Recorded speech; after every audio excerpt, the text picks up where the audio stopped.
আসসালামু আলাইকুম, সবাইকে স্বাগত। কিসের জন্য স্যার? আজকে আমাদের স্পেশাল কিছু কোশ্চেন সলভ হবে, ফ্রি ক্লাস হবে। ইংরেজি এবং বাংলা দুইটার উপরে ধামাকা ক্লাস হবে।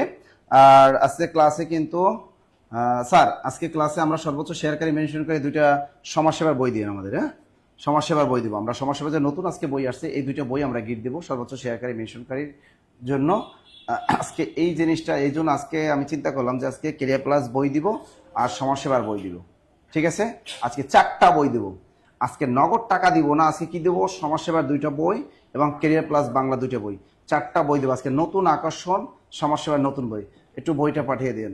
ঠিক আছে, তার আগে আমরা কে কোন জায়গা থেকে আছি একটু কমেন্টে আমরা জানিয়ে দিই। আর সমাজসেবায় কারা কারা অ্যাপ্লাই করেছেন এটা একটু কমেন্টে জানাবেন। আর সামনে কিন্তু আমাদের প্রাইমারি প্রধান শিক্ষণীয় পরীক্ষা হবে, যেহেতু এখন ইন্টার পরীক্ষা চলতেছে। ইন্টার পরীক্ষা শেষ হলেই পিএসসি কিন্তু ধুমতারাকা পরীক্ষা নিয়ে আজকেও কিন্তু পিএসসি কিন্তু একটা সহকারী পরিচালক আজকে একটা পরীক্ষা নিয়ে নিছে। এই জন্য টুস করে ফাঁকের ভিতরে নিয়ে নিবে প্রাইমারি প্রধান শিক্ষক পরীক্ষা। সুতরাং পড়াশোনা কিন্তু লেগে থাকতে হবে। আর বিশেষ পরীক্ষা স্যার 51তম তো ডাক্তারদের জন্য, তাই না? আমাদের যারা ডাক্তার আছেন তাদের জন্য কিন্তু 51তম বিশেষ আর 52তম বিশেষটা চলে আসবে আমাদের সবার জন্য। আর জানেন তো 52তম বিশেষ অনেক বেশি। দেখ দাও আমাদের এই যে আজকে স্যার এই যে দেখেন, আপনি ধরেন এই যে সর্বোচ্চ শেয়ারকারী মেনশনকারী সমাজসেবার 2টা বই পাবেন আজকে। সমাজসেবার বই চলে আসছে। আর কেরিয়ার প্লাস বাংলা বই 2টা নতুন এডিশনের কেরিয়ার প্লাস বাংলা বই 2টা ফ্রি গিফট পাবেন। এবং আজকে কিন্তু সর্বোচ্চ শেয়ারকারী মেনশনকারী এবং সমাজসেবার যে নতুন আজকে বই আসলো সবাইকে আজকে কুরিয়ার করা হয়েছে। আজকে সমাজসেবার 2টা বই একদম একদম নতুন, হ্যাঁ নতুন, একদম 250 পৃষ্ঠার বই, A4 সাইজের কাগজে। এবং এই বই আমরা সুন্দরবন কুরিয়ার আপনাদেরকে পাঠিয়ে দেবো। সুতরাং দেখবো আজকে সর্বোচ্চ শেয়ারকারী মেনশনকারী কারা থাকে। তবে টাইম পাবেন মাত্র প্রথম 20 মিনিট। প্রথম 20 মিনিটের ভিতরে সর্বোচ্চ শেয়ার এবং মেনশন করতে হবে। টাইম হলো প্রথম 20 মিনিট। হ্যাঁ, অনেকেই তো আছে স্যার, ওই যে জান্নাতুল তুলি মানিকগঞ্জ থেকে, চট্টগ্রাম থেকে যুক্ত হয়েছে। এই তো বাহ, জাহাঙ্গীর আরো কে কে। দেখেন একটা জিনিস কি হাবিব স্যার চোখে কিন্তু যে কটা নাম পড়লো সব মেয়েদের নাম কইছে। হাবিব স্যার কিন্তু প্রথম উদ্বোধনী করছে মেয়েদের নাম দিয়া। ঠিক আছে, আমি কিন্তু অ্যাভেলেবেল দেখতেছি ছেলেদের নাম, ওই যে সাইফুল ইসলাম দেখতেছি। হ্যাঁ, কিন্তু স্যার কিন্তু যতগুলো নাম বলে প্রথম উদ্বোধনী করলে মেয়েদের নাম দিয়া। আমি অবশ্য মেয়েদের নাম একটু কম পড়ি, মেয়েদের প্রতি আমার দুর্বলতা একটু কম, আমি কিন্তু ছেলেদের নামগুলো একটু বেশি পড়ি। ঠিক না? দুর্বলতা কম, হ্যাঁ একটু কম কিন্তু। ঠিক আছে, আপনি দেখেন আমি ছেলেদের কিন্তু সবচেয়ে বেশি ভালোবাসি, কারণ আমার ক্লাসে আমি জানি ছেলেরা সবচেয়ে ভালো। আমি যখন ঢাকার বাইরে যাই তখন ছেলেরা আমার নিয়ে ঘুরতে যায়, ছেলেরা বিভিন্ন খাবার খাওয়ায়। ওই মেয়েরা তো কেউ আমার নিয়ে ঘুরতেও যায় না, আর কেউ খাবার রান্না করে আমার জন্য আনে না। এই জন্য ছেলেদেরই বেস্ট বলতে হবে, তাই না? ছেলেদের বেস্ট বলতে হবে, ছেলেরা সবচেয়ে ভালো। এই যে দেখেন আমাদের সাথে যুক্ত যে শামীম রেজা, দেখেন আমার সাথে ছেলেরাই পড়তেছে। শামীম রেজা, এই যে সুজয়, তিনি আমাদের সাথে যুক্ত আছেন আমাদের সাথে। এই যে যারা আছেন আমাদের সাথে সবাইকে বলবো আজকে কিন্তু আবার স্যার বই দুটো দেন তো, বই দুটো দেন তো। সমাজসেবার বই আজকে সর্বোচ্চ শেয়ারকারী মেনশন করে কিন্তু এই যে দেখেন সমাজসেবা এই যে দেখেন নতুন সমাজসেবার যারা খাল্লাম্মা পদে অ্যাপ্লাই করেছেন, বড় ভাইয়া পদে অ্যাপ্লাই করেছেন, সবার জন্য কিন্তু বই চলে আসছে আমাদের সমাজসেবার আপডেট বই, স্পেশাল বই। এই যে পরিদর্শক, মহিলা পরিদর্শক, ইউনিয়ন সমাজকর্মী, সবার জন্য কাম কম্পিউটার, সবার জন্য বই আজকে সর্বোচ্চ শেয়ারকারী মেনশনকারী 2টা সমাজসেবার 2টা নতুন বই একদম গিফট পাবেন। এবং কেরিয়ার প্লাস বাংলা বই পাবেন। মেয়েদেরকে বেবি বলে না। ও হাবিব স্যার বেবি বলে না, কারণ বেবি যদি থাকে তাহলে তো বেবি বলার দরকার নাই। ঠিক ঠিক ঠিক না? আচ্ছা, ধুমায়া শেয়ার করতে থাকবেন। আর মনে রাখবেন যে দেখেন একটা স্যার কি জানেন, আমি গতকাল রাতে প্রশ্ন সলভ করিয়েছিলাম। হ্যাঁ, গতকাল রাতে, সেখান থেকে আজকে পিএসসি পরীক্ষা 3টা প্রশ্ন হুবহু কমন আসছে। প্রশ্ন আসবেই তো স্যার, আমরা এগুলা রেডি করি। এগুলা তো ঘন্টার পর ঘন্টা বসে বসে বাছাই করে, যেন শুধু প্রশ্ন সলভ না হয়, যে অন্তত পক্ষে এই প্রশ্নগুলো সলভ করলে এর বাহিরে অন্তত পক্ষে আজকে যদি সে অ্যাটেন্ড করে, আজকে ক্লাস করে কালকে অ্যাটেন্ড করলে মিনিমাম 3-4টা প্রশ্ন তো কমন থাকবেই। তো এই জন্য বললাম যে আমি আজকে ক্লাসে দেখাই দেবো যে আজকে চাকরি পরীক্ষা কিভাবে প্রশ্নগুলো আমাদের কমন পড়ে। তো এই জন্য বললাম প্রতিদিন এই ক্লাসগুলো মিস দিবেন না রে ভাইয়েরা, পুরো এই ক্লাসগুলো মিস দিবেন। অন্তত 9টা 50 মিনিটে যত কাজ থাকুক না কেন আপনি কাজগুলো আগে শেষ করে ফেলবেন। এরপর আপনি সুন্দর মতো খাতা কলম নিয়ে বসে যাবেন আমাদের সাথে। আবার বললাম যে খুবই কম সময় থাকবে। সমাজসেবার জন্য আজকে থেকে মিশন শুরু হবে। আজকে আপনাদের সকলের বই পাঠানো হয়ে গেছে, যারা ভর্তি হয়েছিলেন সকলের বই আজকে পাঠানো হয়ে গেছে। প্রায় 2000-এর মতো বই আছে কিন্তু পাঠানো হয়ে গেছে। প্রত্যেকে ফোন খোলা রাখবেন, আপনারা বই কিন্তু আপনার ঠিকানায় পৌঁছে যাবে। কোনো ধরনের কুরিয়ার চার্জ দিবেন না, আমরা কুরিয়ার চার্জ দিয়েই কিন্তু আপনাকে বইগুলো পাঠিয়ে দিয়েছি। উপহার তো পুরো হ্যাঁ, উপহার। আর আজকে যারা আবার আজকে ভর্তি হবেন তারা আগামীকাল তাদের বইগুলো পাঠানো হবে। আজকে যারা ভর্তি হবেন সমাজসেবায় মাত্র 650 টাকা দিয়ে আমাদের ক্লাস যতক্ষণ চলবে ততক্ষণ কিন্তু 650 টাকা অফারে ভর্তি হতে পারবেন। এই 650 টাকা দিয়েই কিন্তু আপনি সমাজসেবা বই ফ্রি পাবেন এবং কুরিয়ার চার্জটাও ফ্রি পাবেন, এক্সাম ব্যাচটাও ফ্রি পাবেন, রেকর্ডেড ক্লাসও ফ্রি পাবেন, লাইভ ক্লাসগুলো হুবহু ফ্রি পাবেন একেবারে। ওকে স্যার, আমরা দেখি তাহলে আমাদের অলরেডি মনে হয় যে 200 না কি বল 200 300 কাছাকাছি চলে গেছে। একটু ধাক্কা মারতে হবে, ধাক্কা না মারলে কিন্তু হবে না, ধাক্কা মারতে হবে। সবাই সবাই একটু ধাক্কা মারেন, একটু ধাক্কা মারেন তাহলে কিন্তু হবে। সবাইকে বলবো একটু, এই যে হাবিব আছেন আমাদের, জান্নাতুল ফেরদৌস, তুলিকা তুলি অল টাইম ক্লাস করে, তুহা জাহান সালাম দিয়েছেন, ওয়ালাইকুম আসসালাম রাহমাতুল্লাহি ওয়া বারাকাতুহু। এনি খান তিনি আমাদের সাথে যুক্ত হয়েছেন। সুজয় তিনি হাবিব স্যারকে লিখছে স্বাগতম। স্বাগতম বানানটা ভুল, কারণ স্বাগতম কখনো বলবেন না, আমি কিন্তু এই বানানটা আপনাদেরকে শিখিয়েছিলাম। স্বাগতম বলতে কোনো ওয়ার্ড বাংলা অভিধানে নেই, হবে স্বাগত। শুদ্ধ শব্দ কি? স্বাগত। ওয়েলকাম এর বাংলা হলো স্বাগত, নট স্বাগতম। ঠিক আছে, এই জিনিসগুলো আসলে আজাইরা জিনিস, বুঝছেন। আমি এমনও দেখেছি স্যার যে মানে বাসর ঘরেও স্বাগতম লেখা। আমি একবার এই কোথায় যেন ময়মনসিংহ সরি গাজীপুরে একটা বিয়ে গেছিলাম, আমার এক বন্ধুর বোনের বিয়েতে। যার পর বাসর দেখি তো কি সুন্দর বাসর ঘরটা সাজা, দেখি দিয়ে বাসর ঘর শুরু। এখন দেখি লেখা স্বাগতম। আমি কি দোস্ত এটা খুললে ভালো হয় কেন? আমি কি দেখ বাসর ঘরের সামনে লিখে রাখছে স্বাগতম, এটা ঠিক আছে? কথা কি লিখবে? আমি কি লিখবে স্বাগত? স্বাগতম কেন? এই বাসর ঘর হবে না, বাদ দে। ঠিক আছে, ওটা খোল তাড়াতাড়ি খোল। দূর পাড়া এনে ভুল থাকে থাক, বাসরঘর ঠিকই হবে। ঠিক আছে, বাসরঘর বন্ধ থাকবে না। ঠিক আছে, বাসরঘর বন্ধ থাকবে না। যাই সবাই সালাম, ওয়ালাইকুম আসসালাম। বইয়ের ঘেরান আমাদের সাথে যুক্ত হয়েছে। এই যে স্বাগত, 300 আমাদের হয়ে গেছে। 300 হলে আমরা ক্লাসটা শুরু করে দেই। ও স্যার, প্রথম প্রশ্নটা কিন্তু আমার। স্যার আপনাকে বলবো, আপনি স্যার সুন্দর মতো একটু বসেন। আমি স্যার এদের একটু ভারু দত্তের কাছে যাই। হ্যাঁ, আপনি তো জানেন স্যার, এই যে মঙ্গল কাব্য মধ্যযুগের কিন্তু উপন্যাস বলা হয় কোনটাকে জানেন? মধ্যযুগের উপন্যাস বলা হয় এই মঙ্গল কাব্যকে বলা হয় মধ্যযুগের উপন্যাস। গুরুত্বপূর্ণ একটা প্রশ্ন লিখে রাখেন, বিশেষ করে তারা প্রাইমারি প্রধান শিক্ষক পরীক্ষাটা দিবেন এবং বিশেষ করে তারা বিশেষ পরীক্ষা দিবেন, তাদের জন্য খুবই গুরুত্বপূর্ণ। মধ্যযুগের উপন্যাস বলা হয় কাকে? এই মধ্যযুগের উপন্যাস বলা হয় কিন্তু মঙ্গল কাব্যকে। এবং মঙ্গল কাব্যের ভিতরে চণ্ডীমঙ্গল কাব্যকেই বলা হয় মধ্যযুগের উপন্যাস। চণ্ডীমঙ্গল কাব্যকে বলা হয় মধ্যযুগের উপন্যাস। তা আমরা জানি মুকুন্দরাম চক্রবর্তী, যিনি বাংলা সাহিত্যে একটা গুরুত্বপূর্ণ স্থান দখল করে আছেন, এই মুকুন্দরাম চক্রবর্তী তিনি কিন্তু একটা মধ্যযুগের ঔপন্যাসিক বলা হয় তাকে। তাকে মধ্যযুগের কি বলা হয়? ঔপন্যাসিক বলা হয় কাকে? এই মুকুন্দরাম চক্রবর্তীকে। তো এই মুকুন্দরাম চক্রবর্তী কিন্তু কিসের রচিতা? চণ্ডীমঙ্গল কাব্যের রচিত হলো মুকুন্দরাম চক্রবর্তী।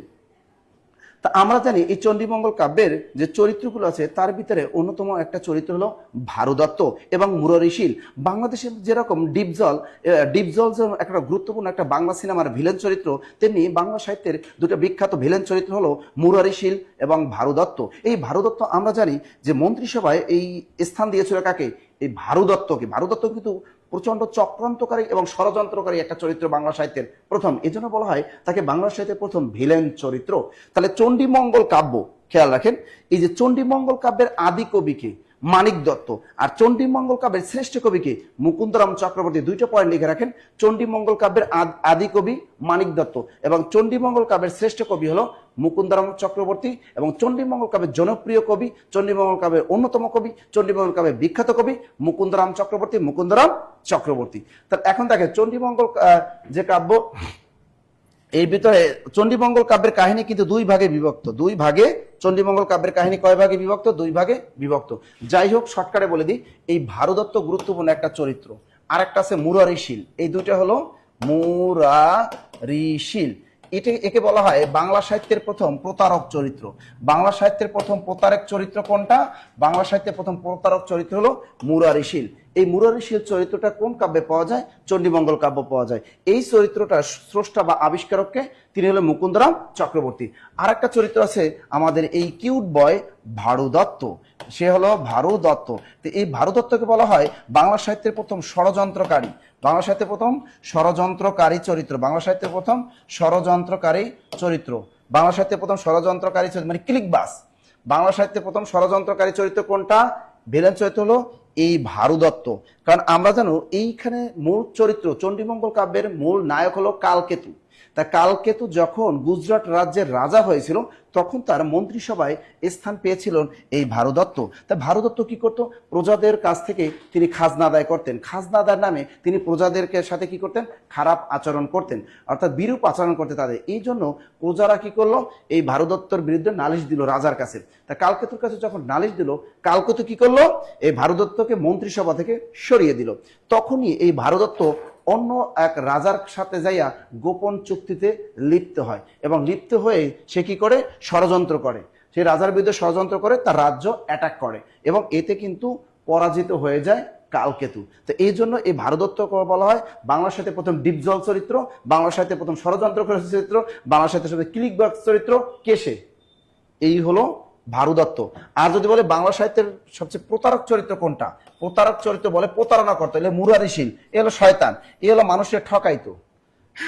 এই যে প্রতারণা করতো, অর্থাৎ বলতো যে মানুষ যদি কোনো স্বর্ণ টর্ণ কিছু বিক্রি করতে আসতো, আরে ঘষে মাইজা কইতো আরে বাড়া নাই, বন্ধক রাখতো আর কি, না এর ভিতরে কোনো স্বর্ণই নাই, একদম অল্প একটু। এই জন্য বলা হয় বাংলা প্রতারণা করতো মানুষের সাথে। তার বাংলা সাহিত্যে প্রথম ঠক চরিত্র বলা হয় কাকে? বাংলা সাহিত্যে প্রথম ঠক চরিত্র। বাংলা সাহিত্যে প্রথম ঠক চরিত্র কোনটা? এই ভারদত্ত। তা বাংলা সাহিত্যে প্রথম ষড়যন্ত্র চরিত্র কোনটা? ভারদত্ত। বাংলা সাহিত্যে প্রথম ঠক চরিত্র কোনটা? ভারদত্ত। Clear clear clear. উত্তর হবে চণ্ডীমঙ্গল কাব্য, চণ্ডীমঙ্গল কাব্য, চণ্ডীমঙ্গল কাব্য। ক্লিয়ার সবাই? Clear clear clear. আবার বলতেছি, সর্বোচ্চ শেয়ারকারী মেনশনকারী কিন্তু এই যে আমাদের সমাজসেবা অধিদপ্তরের নিয়োগ সহায়িকা 250 পৃষ্ঠার বই, এইগুলো দুইটা বই কিন্তু আজকে সর্বোচ্চ শেয়ারকারী মেনশনকারী পাবেন। এবং কেরিয়ার প্লাস বাংলা বই, কেরিয়ার প্লাস বাংলা বইও কিন্তু দুইটা সর্বোচ্চ শেয়ারকারী মেনশনকারী পাবেন। সুতরাং ধুমায়া শেয়ার করতে থাকেন, ধুমায়া ধুমায়া ধুমায়া। আর বই কিন্তু সবাই কিন্তু বই একদম ফ্রিতে পাবেন। বই কিন্তু সবার কাছে কুরিয়ারে আজকে প্রায় 2000-এর মতো বই আজকে সুন্দরবন কুরিয়ারে পাঠানো হয়েছে। আপনারা যারা ভর্তি হয়েছেন সবাই পাবেন। আজকে ক্লাস চলাকালীন সময় যারা ভর্তি হবেন তারা কিন্তু 1500 টাকার কোর্স মাত্র 650 টাকা দিয়ে ভর্তি হতে পারবেন, মাত্র 650 টাকা। তা যারা যারা ভর্তি হবেন এই হটলাইন নাম্বার 09015959501 এই নম্বরগুলোতে কল দিলেই আপনি ভর্তি হতে পারবেন। আগামীকালই পাঠিয়ে দেওয়া হবে আপনার কাঙ্ক্ষিত সেই সমাজসেবা অধিদপ্তরের বই। Clear clear clear clear clear. এবারে দেখেন, এই যে দেখেন আপনারা অনেকেই কিন্তু পারছেন। এবার আছে মনসা মঙ্গল কাব্য। যদি পরীক্ষায় এই মনসা মঙ্গল কাব্য থেকে আপনাকে প্রশ্ন ধরে তখন আপনি কি করবেন? এই মনসা মঙ্গলকে আমরা জানি বা মঙ্গল কাব্য 3টি ধারায় বিভক্ত। 1 নম্বরে মনসা মঙ্গল, 2 নম্বরে চণ্ডীমঙ্গল, 3 নম্বরে অন্নদা মঙ্গল কাব্য। তাহলে মনসা মঙ্গল কাব্যের প্রথম কাব্য কোনটা? এই মনসা মঙ্গল কাব্য। ক্লিয়ার? এই মনসা মঙ্গল কাব্যের আদি কবি হলেন কানা হরি দত্ত। ব্যাটার রিয়েলি অনেক কানা আসলে, খোরা আসলে, এই ব্যাটার বাড়ি হলো পশ্চিমবঙ্গে। আর মনসা মঙ্গলের সবচেয়ে জনপ্রিয় কবি, মনসা মঙ্গলের সবচেয়ে বিখ্যাত যে কবি তিনি হলেন কে বলতে পারেন? মনসা মঙ্গল কাব্যের শ্রেষ্ঠ কবি তিনি হলেন বিজয়গুপ্ত।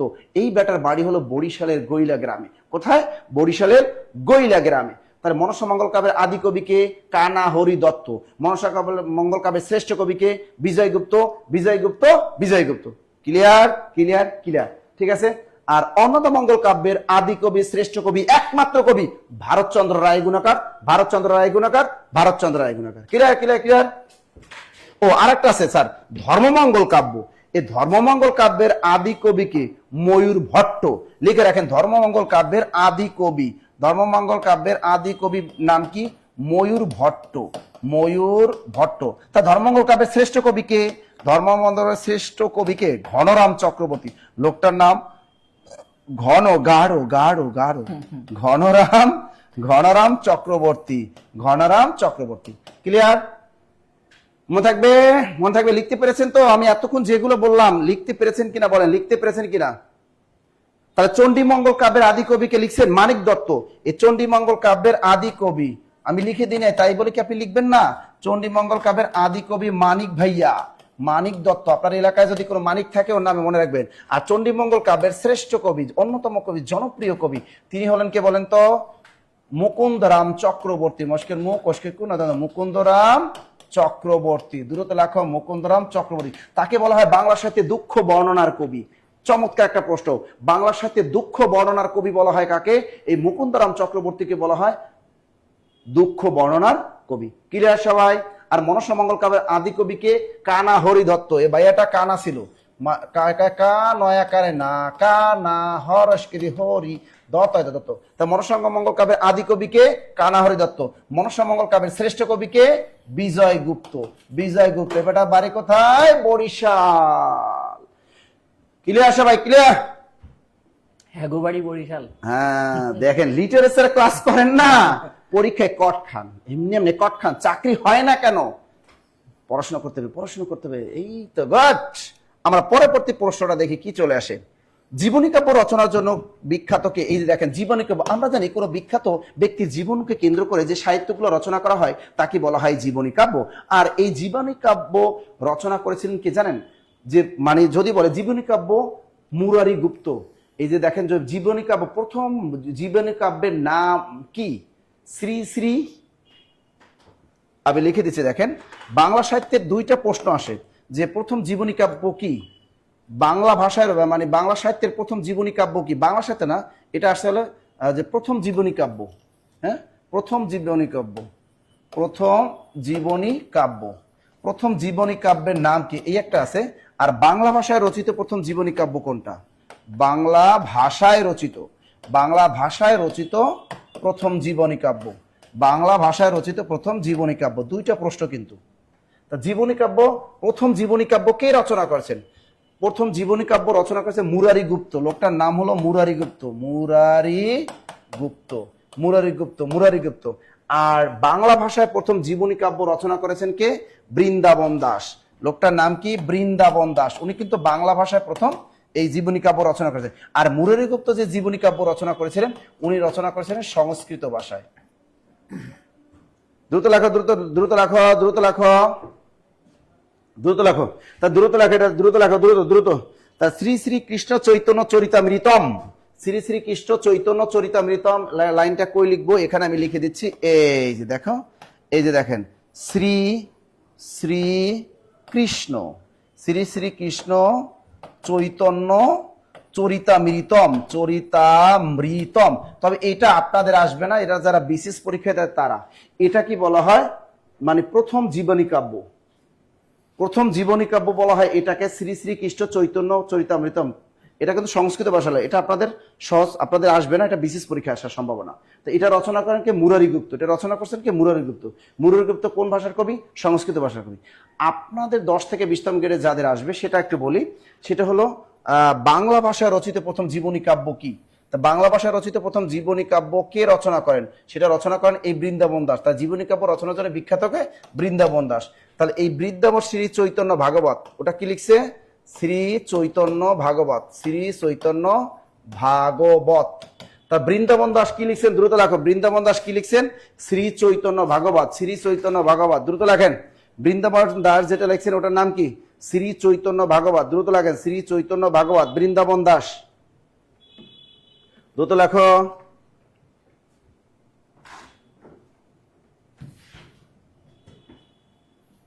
আর একটা প্রশ্ন সবসময় আসে, সেটা কি প্রশ্ন জানেন?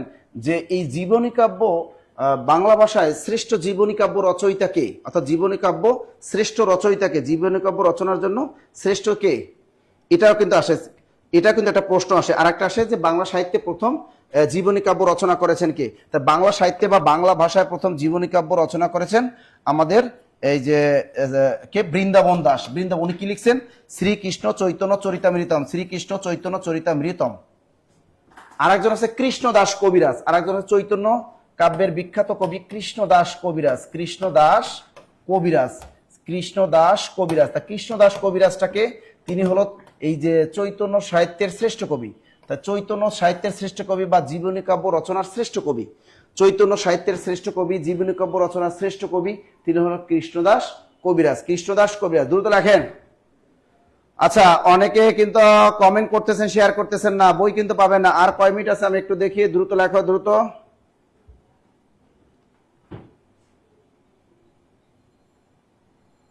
আমাদের সময় আছে, 10 বেজে গেছে, আর 5 মিনিট সময় দিব। আর সর্বোচ্চ শেয়ার করার জন্য আপনাদের আর 5 মিনিট আমি সময় দিব। এর ভিতরে কিন্তু সর্বোচ্চ শেয়ার করতে হবে, সর্বোচ্চ মেনশন কিন্তু করতে হবে। তাহলে কিন্তু আজকে আপডেট সমাজসেবার বইও পাবেন 2টা, ক্যারিয়ার প্লাস বাংলা বইও পাবেন 2টা। দ্রুত দ্রুত দ্রুত দ্রুত। এবার লেখেন চৈতন্য চরিতামৃত। তাহলে চৈতন্য চরিতামৃত এ কাব্যটি কার? চৈতন্য, চৈকারে চৈ, চৈকারে চৈ, তো নয় যা বলা, চৈতন্য চরিতামৃত। এই চৈতন্য চরিতামৃত এটা একটা জীবনী সাহিত্য, অর্থাৎ চৈতন্যদেবের জীবনী ভিত্তিক একটা সাহিত্য। এই চৈতন্য চরিতামৃত এই কাব্যটার রচয়িতা হলো কৃষ্ণদাস কবিরাজ। আসতে পারে কিন্তু দ্রুত লেখো। আর একটা আছে চৈতন্য মঙ্গল, এ কাব্যটিকার আর একটা পরীক্ষা আসে। চৈতন্য মঙ্গল কাব্যটিকার, চৈতন্য লিখে রাখেন, চৈতন্য মঙ্গল এই কাব্যটিকার লোচন দাস। চৈতন্য মঙ্গল কাব্যটিকার লোচন দাস। দ্রুত লেখেন, চৈতন্য মঙ্গল কাব্যটিকার লোচন দাস। চৈতন্য চরিতামৃত এ কাব্যটিকার কৃষ্ণদাস কবিরাজ। তা কৃষ্ণদাস কবিরাজকে জীবনী সাহিত্যের শ্রেষ্ঠ কবি, অর্থাৎ চৈতন্য জীবনী কাব্যের শ্রেষ্ঠ কবি বলা হয়, চৈতন্য জীবনী কাব্যের শ্রেষ্ঠ কবি বলা হয় কৃষ্ণদাস কবিরাজ। আর যদি বলে বাংলা ভাষায় প্রথম চৈতন্য বা জীবনী কাব্য রচনা করেন কে, উত্তরটা বলে বৃন্দাবন দাস। ক্লিয়ার? লিখেছেন? ওকে, দেখি আমাদের পরের প্রশ্নটা কি চলে আসে এখানে। নেভার ড্যাশ স্যার, এটা তো আমার না, এটা হাবিব স্যারের, এটা ইংরেজি আসছে। এবং এই প্রশ্নটা কিন্তু অনেক চাকরি পরীক্ষায় কিন্তু এসেছে, এবং এই ধরনের প্রশ্নগুলো কিন্তু বারবার আসবে। স্যার এই প্রশ্নটা আপনি একটু বুঝিয়ে দেন স্যার। আচ্ছা, প্রশ্ন তো অবশ্যই বুঝাবো। তার আগে যারা আছেন তারা একটু নিজেরা বুঝে উত্তর করার চেষ্টা করেন। আমি যেহেতু প্রিভিয়াস কোশ্চেন থেকে নিয়েছি, এখানে ক্লিয়ারলি আপনার কোনটা মনে হচ্ছে উত্তর সেটা একটু দেখবেন, এবং তার পরবর্তীতে আমরা আমাদের মতো করে এটাকে সলভ করার চেষ্টা করব। তো প্রথমত এখানে বলা হচ্ছে নেভার শব্দটা নিয়ে কাজ করা। মূলত নেভারের উপরেই এই অংশের ডিটেলস নির্ভর করতেছে। নেভার, আমি যদি পাশাপাশি কয়েকটা ওয়ার্ড লিখি, আপনারা ততক্ষণে পাশাপাশি এখানে উত্তরটা করতে থাকেন। নেভার, ফিউ, হার্ডলি, স্কেয়ারসলি, এই যে ওয়ার্ডগুলা যে আমরা লিখলাম, এগুলাকে ইংলিশে বলা হয়ে থাকে নেগেটিভ অ্যাডভার্ব। এগুলাকে বলা হয়ে থাকে নেগেটিভ অ্যাডভার্ব। ওকে,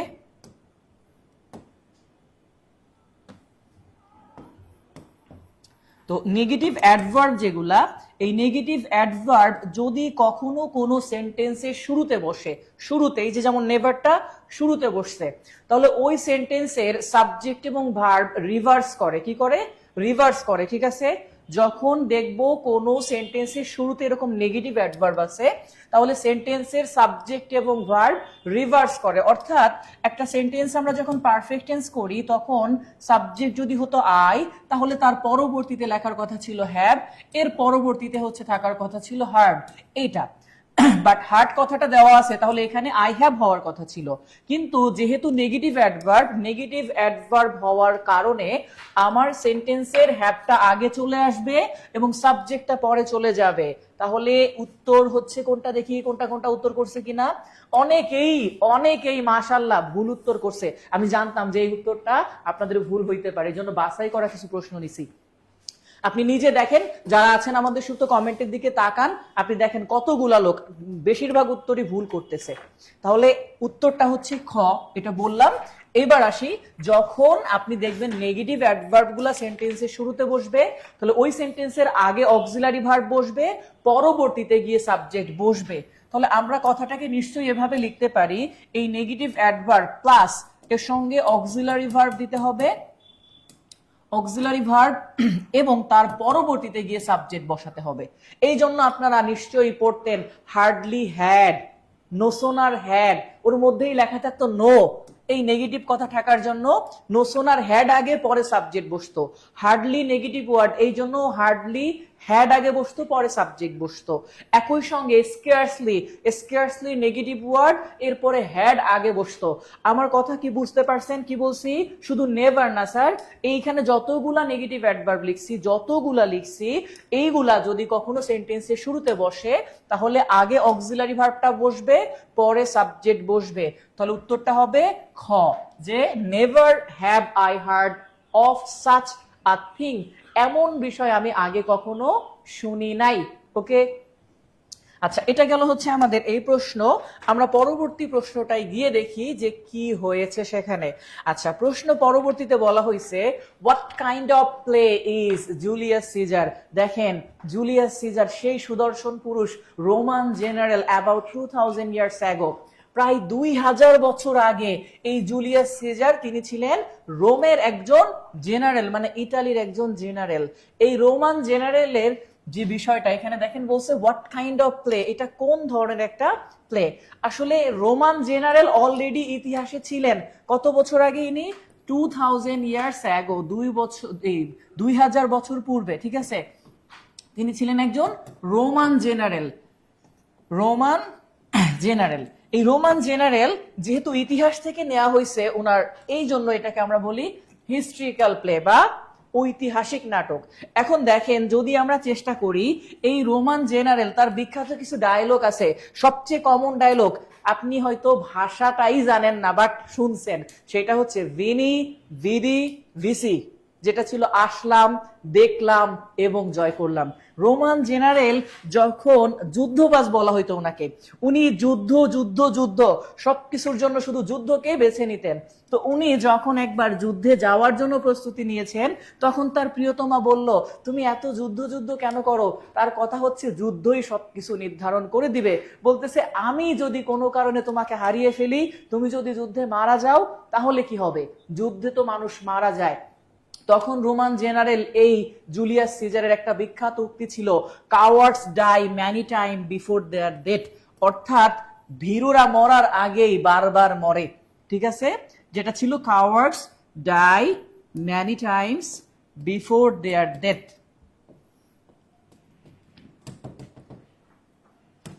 এটা, এবং এই ব্যক্তি যখন যুদ্ধ করার জন্য যাবে, তো উনি রোম দখল করবেন। ইটালি রোম আপনারা জানেন 7টি পাহাড় দিয়ে ঘেরা সপ্তম পাহাড়ের শহর বলা হয়। তো ওই রোমে প্রায় 20,000 সৈন্য ছিল, বাট এই রোমান জেনারেল জুলিয়াস সিজারের কাছে ছিল অনলি 2000 সৈন্য।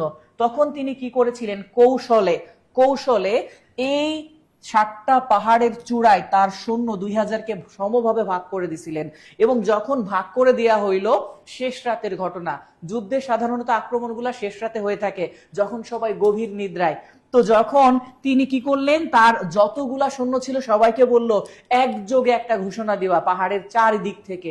সেটা কি, যে আমরা লক্ষ লক্ষ সৈন্য তোমাদেরকে চারিদিক দিয়ে ঘিরে ফেলেছি, উপর দিক দিয়ে আমরা দেখতেছি, যদি তোমরা বাঁচতে চাও তাহলে পাহাড়ের নিচ দিয়ে চারিদিকেই দরজা খোলা আছে, এখনো জীবন নিয়ে পালাই যাইতে পারো। যখন 7টা পাহাড়ের উপর দাঁড়িয়ে সবাই এই 2000 সৈন্য একসাথে চিল্লাই এই কথাটা বলছে, সবাই অনেক পাহাড়ে বাড়ি খেয়ে শব্দ আরো বেড়ে আসছে। তখন সবাই ভয় পেয়ে অন্য সৈন্যরা এখান থেকে পালিয়ে পালিয়ে চলে গেছে। যখন পালাই চলে গেল, তিনি রোম দখল করে নিলেন, যুদ্ধ কিছুই করা লাগে নাই। তখন তার বিখ্যাত ডায়লগ ছিল এটা, যে ভিনি, তারপরে ছিল ভিডি এবং আর একটা ছিল ভিসি, অর্থাৎ আসলাম, দেখলাম এবং জয় করলাম। এটাও পরীক্ষাতে অনেকবার আসছে, ঠিক আছে। যাই হোক, যুদ্ধবাজ তো হিটলার ছিল অবশ্যই, বাট এইখানে জেনারেলের কথা, ওকে। যাই হোক, এই পর্যন্ত এটা বুঝতে পারছেন কিনা, যেহেতু লিটারেচার থেকে কিন্তু অনেকেই মনে করে কি মুখস্থ মুখস্থ মুখস্থ, লিটারেচার মুখস্থ করার থেকে ব্যাকগ্রাউন্ডটা জেনে বুঝে এরপরে পড়লে সহজে মনে থাকবে আপনার, যে কেন কোন পরিপ্রেক্ষিতে এই কথাটা বলছে, ঠিক আছে। তো যাই হোক, এই পর্যন্ত আমরা পরবর্তী প্রশ্নটা একটু দেখি। আমাদের পরবর্তী প্রশ্ন, ও স্যারের প্রশ্ন চলে আসছে। আর এই যে একটা জিনিস খেয়াল করলাম, যে আপনারা কিন্তু শেয়ার করেন না, মেনশন করেন না, এটা কিন্তু ঠিক না। আবার বলে দিচ্ছি, আজকে আপনারা এতদিন চিল্লাইছেন, আজকে চিল্লাচিল্লি বন্ধ। সমাজসেবা অধিদপ্তর নতুন বই কিন্তু চলে আসছে, সবাইকে পাঠানো হয়ে গেছে। দয়া করে আমাদের কল সেন্টারে কল দিবেন না, SMS দেওয়ার দরকার নেই। আপনার চুপচাপ থাকেন। যারা ভর্তি হয়েছে সর্বনিম্ন 650 টাকা পর্যন্ত যারা দিচ্ছেন, তারাও বই পাবেন। টেনশন নেওয়ার কোনো কারণ নেই, ঠিক আছে, টেনশনের কোনো কারণ নেই। এবারে দেখেন, এই চমৎকার একটা প্রশ্ন আসছে বাংলা একাডেমি থেকে। বাংলা একাডেমি এটা থেকে প্রশ্ন ধরবেই। কি কি ধরনের প্রশ্ন আসতে পারে, 1 নাম্বার লেখেন। এই প্রথমে ধরে বাংলা একাডেমি কত সালে প্রতিষ্ঠিত হয়? 3 ডিসেম্বর লিখে রাখেন, 3 ডিসেম্বর 1955। এই 3 ডিসেম্বর 1955 সালে বাংলা একাডেমি প্রতিষ্ঠিত হয়। এখন আরেকটা প্রশ্ন আছে, বাংলা একাডেমি ভবনের পুরাতন নাম কি? বাংলা একাডেমি ভবনের পুরাতন নাম বর্ধমান হাউস। লিখে রাখেন, বর্ধমান হাউস। তার কি বললাম প্রশ্নটা? বাংলা একাডেমি ভবনের পুরাতন নাম বর্ধমান হাউস। এরপরে প্রশ্ন, কোন প্রেক্ষাপটে বাংলা একাডেমি প্রতিষ্ঠিত হয়? উত্তরটা হবে ভাষা আন্দোলনের প্রেক্ষাপটে। তাই পরের প্রশ্নটা হলো ভাষা আন্দোলনের প্রেক্ষাপটে। ভাষা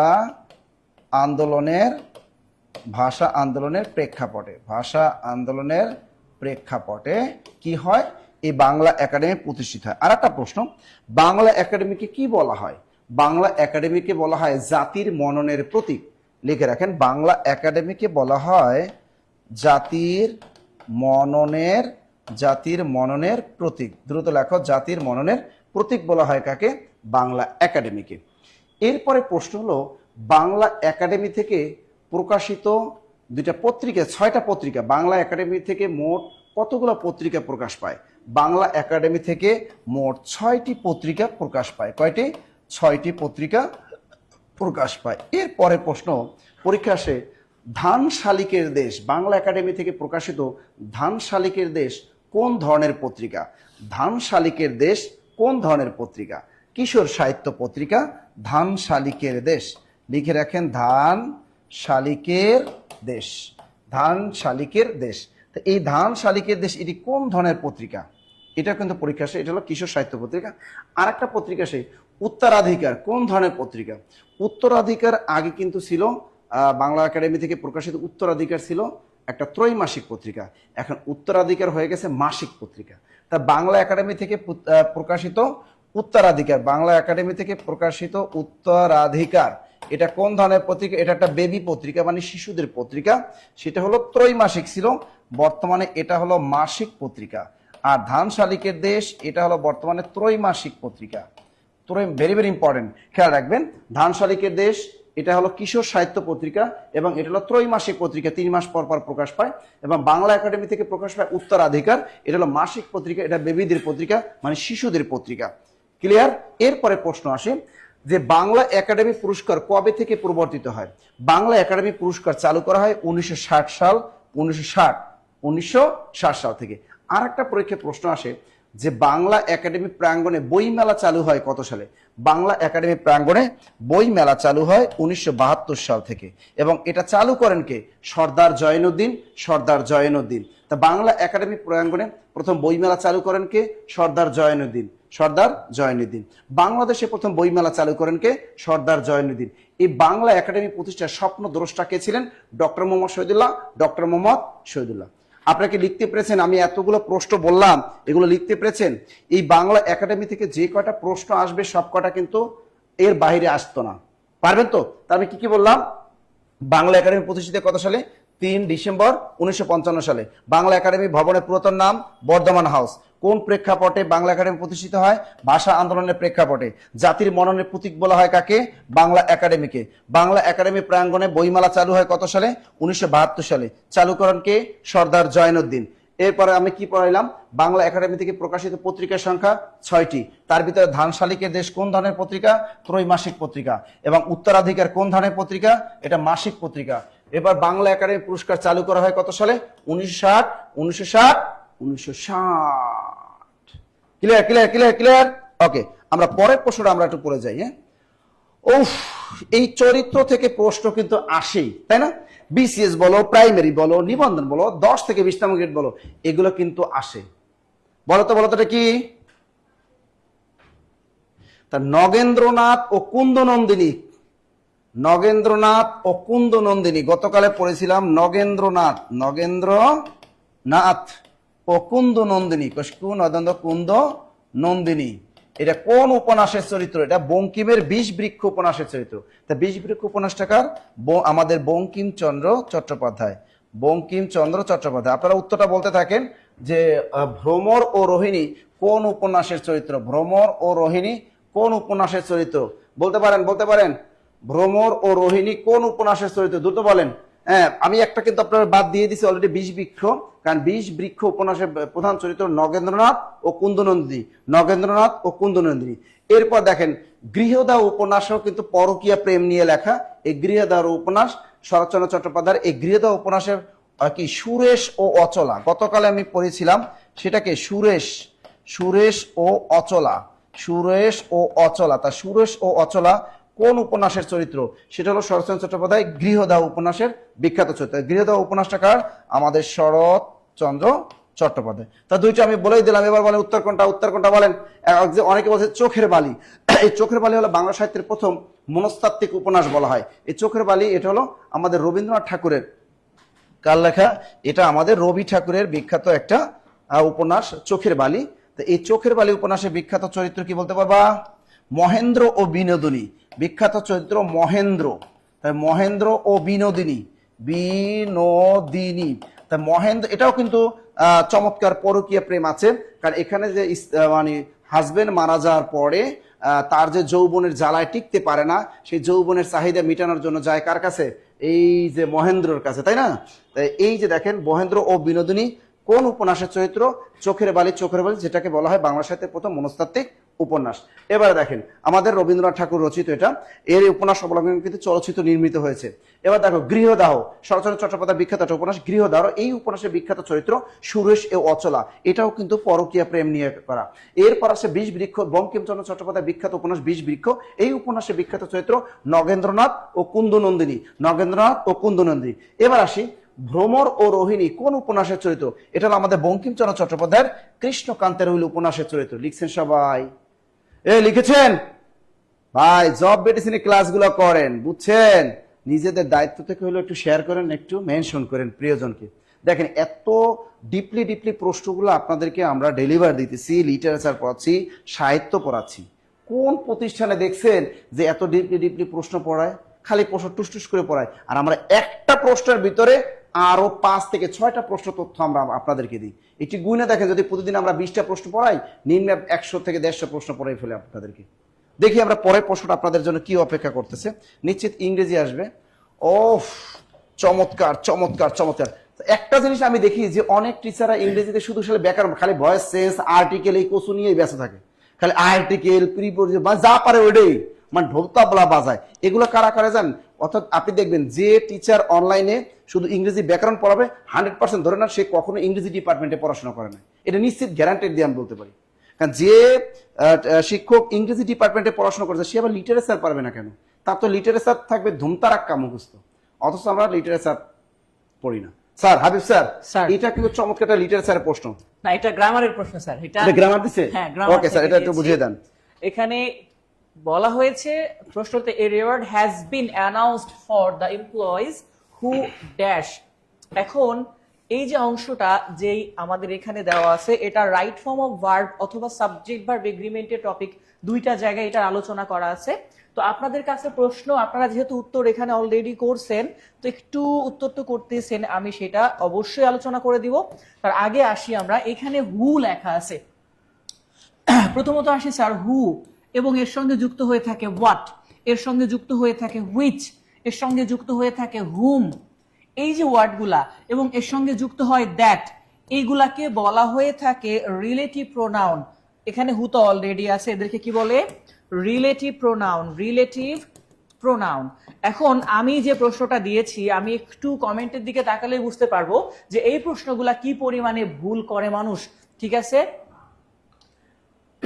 হ্যাঁ এবার আসি। তো এখানে রিলেটিভ প্রোনাউন যদি হয়ে থাকে, দেখেন এখানে যখন বলা হয়েছে এ reward has been announced for the employees, এই রিলেটিভ প্রোনাউনের পরে যে ভার্বটা বসবে, রিলেটিভ প্রোনাউনের পরে যে ভার্বটা বসবে সেইটা সর্বদা রিলেটিভ প্রোনাউনের পূর্বপদ, যেটাকে ইংলিশে বলা হয় অ্যান্টিসিডেন্ট। কি বলা হয়? অ্যান্টিসিডেন্ট। এই অ্যান্টিসিডেন্ট অনুসারে বসে। ঠিক আছে, রিলেটিভ প্রোনাউনের এখানে কি ভার্ব বসবে সেটা কখনো হুর উপর নির্ভর করে না, নির্ভর করে হুর পূর্বে কে আছে তার উপরে। ঠিক আছে, যেহেতু এমপ্লয়িজ প্লুরাল, আবারও বলছে যেহেতু এমপ্লয়িজ প্লুরাল, প্লুরাল হওয়ার কারণে এখান থেকে ভার্বটাও নিতে হবে প্লুরাল। তাহলে আমরা সেখানে হ্যাজটাকে আগেই বাদ দিয়ে দিতে পারি, কারণ এটা সিঙ্গুলার। ঠিক আছে, এখন দ্বিতীয়টা দেখেন, এখানে বলা হচ্ছে হু হ্যাভ ওয়ার্কড হার্ড, আর একটা হচ্ছে who have had work hard, আর একটা হচ্ছে will work hard. Will future tense, এখানে এমন কোনো ওয়ার্ড নাই যেটা থেকে বোঝা যাবে যে এটা ফিউচার টেন্সে আছে, তাহলে আমরা এখানে উইল বিটাকেও বাদ দিয়ে দিচ্ছি। আর একটা কথা মনে রাখবেন, উইল বি যেটা লেখা আছে এরপরে কখনোই ভার্ব ছাড়া সেন্টেন্স হয় না। ঠিক আছে, তাহলে আমরা যদি দেখি এইখানে দেখেন, যদি আমরা এই অংশটা দেখি, এবার দেখা আছে কি হু হ্যাভ, হ্যাড ওয়াট, মনে রাখেন হ্যাভ দেওয়া আবার হ্যাড দেওয়া আবার ওয়াট দেওয়া, এইটা কোনো টেন্সের মধ্যে স্ট্রাকচার নেই। স্ট্রাকচার পারফেক্ট টেন্সে আছে শুধুমাত্র হ্যাভ দিয়ে ভার্বের তৃতীয় রূপ বা পাস্ট পার্টিসিপল, সেটা হচ্ছে হ্যাভ। অর্থাৎ উত্তরটা হচ্ছে ক বা এ, যে a reward has been announced for the employees who have worked hard। এই জায়গাতে এই প্রশ্নটা যদি আমি একটু ঘুরাই আপনাদেরকে দেই ধরেন করার জন্য, যে ঠিক আছে এই প্রশ্নটা একটু আপনারা করেন, দেখা যাক আমি যেখানে প্রশ্নটা যদি একটু দিয়ে থাকি নিজে,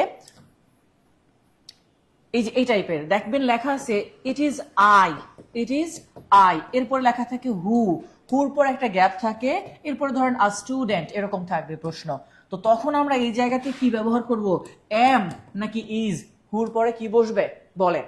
এখানে হু লেখা আছে তার সঙ্গে আই, তাহলে হুর পরে কি বসবে এটা নির্ভর করে সবসময় তার পূর্বপদ আছে আই, আর আয়ের সঙ্গে তাহলে আমাদের এখানে কি বসবে, আয়ের সঙ্গে বসে এম। এই হচ্ছে সিস্টেম গুলা।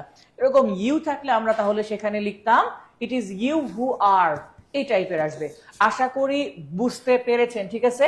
আমরা পরবর্তী প্রশ্নটা একটু খেয়াল করি যে পরবর্তী প্রশ্নে আমাদের কি আলোচনা করা হচ্ছে। নেক্সট কোশ্চেনটা দেখেন বলা হয়েছে which period is known as the golden age of English literature. যারা আমার ক্লাস করছে তারা আমি গ্যারান্টি দিয়ে বলতে পারি এই প্রশ্নটা একদম ঠুতস্থ করে ফেলছি আমি বলতে বলতে বলতে বলতে, এবং এই প্রশ্নটা একদম গত বছর প্রাইমারি পরীক্ষা আসছে, কিছুদিন 2 বা 3 সপ্তাহ আগে একটা পরীক্ষা হইলো, সেখানেও আসছে 11 থেকে 20তম গ্রেডের, এবং সবচেয়ে আশ্চর্যের বিষয় 46তম বিসিএস এ আসছে, 39তম বিসিএস এ আসছে। এই যে প্রশ্নটা, একটা প্রশ্ন বারবার রিপিট হচ্ছে। দেখেন আপনারা অনেক সময় মনে করেন যে ইংরেজি সাহিত্যের শুধুমাত্র সালগুলা পড়বো, কবিদেরকে পড়বো আর প্রশ্ন এসে যাবে, ওই যুগ চলে গেছে, এখন সেই আগের যুগ বাগে খাইছে। এখন প্রশ্নের যদি ব্যাকগ্রাউন্ড না জানেন, ডিটেলস না জানেন, তাহলে অবশ্যই আপনি এই প্রশ্নগুলার উত্তর এড়িয়ে যাবেন। তো যাই হোক, এবার প্রশ্ন করছে কি which period is known as the golden age of English literature. ইংরেজি সাহিত্যের স্বর্ণযুগ বলা হয় কোন যুগকে, রানী এলিজাবেথের যুগকে, সেই সুন্দরী রমণী এলিজাবেথ যিনি কখনো বিয়ে করেন নাই, যাকে বলা হইতো ভার্জিন কুইন। এবং এই এলিজাবেথের সময়টা ছিল আমাদের, স্যার এই ভার্জিন বলা হতো কেন? স্যার এই লোক কোনোদিন বিয়ে করেন নাই, এই জন্য ভার্জিন। এখন বিয়ে যেহেতু করেন নাই রানী, তিনি ছিলেন ইংল্যান্ডের রানী স্যার। এখন ইংল্যান্ডের রানী হইলে বিয়ে করার জন্য তার কোনো বয়ফ্রেন্ড ছিল না? এখন বয়ফ্রেন্ড থাকলেও তিনি তো রানী, চাইলে আমার মতো আর আপনার মতো লোক রেসে বয়ফ্রেন্ড বানাবে না, তার দরকার রাজপুত্র। এখন যখন রানী এলিজাবেথের বিয়ের বয়স ছিল বা ভরা যৌবনা যখন ছিলেন, তিনি ইংল্যান্ডের রানী, তিনি প্রথম দিকে একটু চেষ্টা চালাইলেন যে স্কটল্যান্ডের রাজপুত্রের সাথে যোগাযোগ করা যায় কিনা, বাট ঘটনাক্রমে যখন খুঁজা দেখলেন স্কটল্যান্ডের রাজপুত্র তার বাপের আরেক পক্ষের সন্তান, অর্থাৎ নিজে বিয়ে করতে পারতেছেন না, বাট পাশে বাপে ঠিকই একটা কইরা গেছে এক্সট্রা। তো তখন স্কটল্যান্ডের ক্ষমতায় ছিল জেমস, সৎ ভাইকে তো আর বিয়ে করা যায় না, তিনি যোগাযোগ করলেন জার্মানিতে বিয়ে করা যায় কিনা। তো জার্মানিতে খোঁজ নিয়ে দেখলেন ওইটা তার বাপের আরেক পক্ষের সন্তান চার্লস। অর্থাৎ দুইটা দেশে যেখানে সে বিয়ে করার জন্য চিন্তা ভাবনা বা অপশন ছিল তার হাতে, সেই দুইটাই হয়ে যায় সম্পর্কে তার সৎ ভাই, তাকে তো আর বিয়ে করা যায় না। তখন তার অপশন ছিল হাতে একমাত্র ফ্রান্স, কিন্তু ফ্রান্স ছিল ওই সময় শত্রু রাষ্ট্র, আর শত্রু রাষ্ট্রকে বিয়ে করা মানে নিজের রাজ্য তার হাতে তুলে দেওয়া। তাই তিনি চিন্তা করলেন আর বিয়ে শাদী করবো না, আজীবন এভাবেই কাটিয়ে দিব। আর সবচেয়ে বড় কথা, রানী এলিজাবেথ তিনি 1603 থেকে, তার যে যুগের সময়টা আমরা যখন দেখি, রানী এলিজাবেথ 1558 থেকে 1603 সাল পর্যন্ত, 1558 থেকে 1603 সাল পর্যন্ত আমৃত্যু ক্ষমতায় ছিলেন। এবং এটা কিন্তু খুবই লক্ষণীয় বিষয়, সেটা হচ্ছে যাদের জামাই থাকে না তারা দীর্ঘদিন ক্ষমতায় থাকে। রানী এলিজাবেথের জামাই ছিল না, আজীবন তিনি ক্ষমতায় ছিলেন। বয়ফ্রেন্ড ছিল। যাই হোক, এখন এই ব্যক্তি যেহেতু জামাই নাই, তাহলে সময় কাটাবে কেমনে? এই সময় কাটানোর জন্য তিনি সর্বপ্রথম ইউরোপে একটা নাট্যমঞ্চ তৈরি করলেন, যার নাম ছিল এলিজাবেথিয়ান থিয়েটার। আর এই নাট্যমঞ্চ না হইলে উইলিয়াম শেক্সপিয়রের জন্ম হইতো না। এই উইলিয়াম শেক্সপিয়রকে তিনি এই নাট্যমঞ্চে সুযোগ করে দিয়েছিলেন, তার ভরণ পোষণ এভরিথিং এর দায়িত্ব নিয়েছিলেন, যেই শেক্সপিয়রের জন্য এখন সারা বিশ্বব্যাপী মানুষ ইংরেজি সাহিত্যকে চিনে। তাহলে এই যুগে কার জন্ম হইল? শেক্সপিয়ার। এবং এই রানী এলিজাবেথের পৃষ্ঠপোষকতাই হইছে, এবং তিনি ইংরেজি সাহিত্যকে প্রচন্ড পরিমাণে অনেক উঁচুতে তুলে দেওয়ার জন্য যা যা করণীয় সকল পদক্ষেপ গ্রহণ করেছিলেন। আর এই কারণে রানী এলিজাবেথের সময়টাকে বলা হয় ইংরেজি সাহিত্যের স্বর্ণযুগ। এবং এই রানী এলিজাবেথ তিনি শুধুমাত্র সাহিত্যের অনুরাগী হয়েই এই ধরনের যে সাহিত্যের জন্য যা যা প্রয়োজন সবকিছু করেছিলেন। হয়তোবা উইলিয়াম শেক্সপিয়ার, আপনারা জানেন উইলিয়াম শেক্সপিয়ার যখন রানী এলিজাবেথের পৃষ্ঠপোষকতায় বড় হইলেন, উইলিয়াম শেক্সপিয়ার প্রথমেই রানীকে তেল মারার জন্য তার প্রথম লেখা লিখছিলেন, যার নাম ছিল হেনরি সিক্স, অর্থাৎ রানীর পূর্বপুরুষ।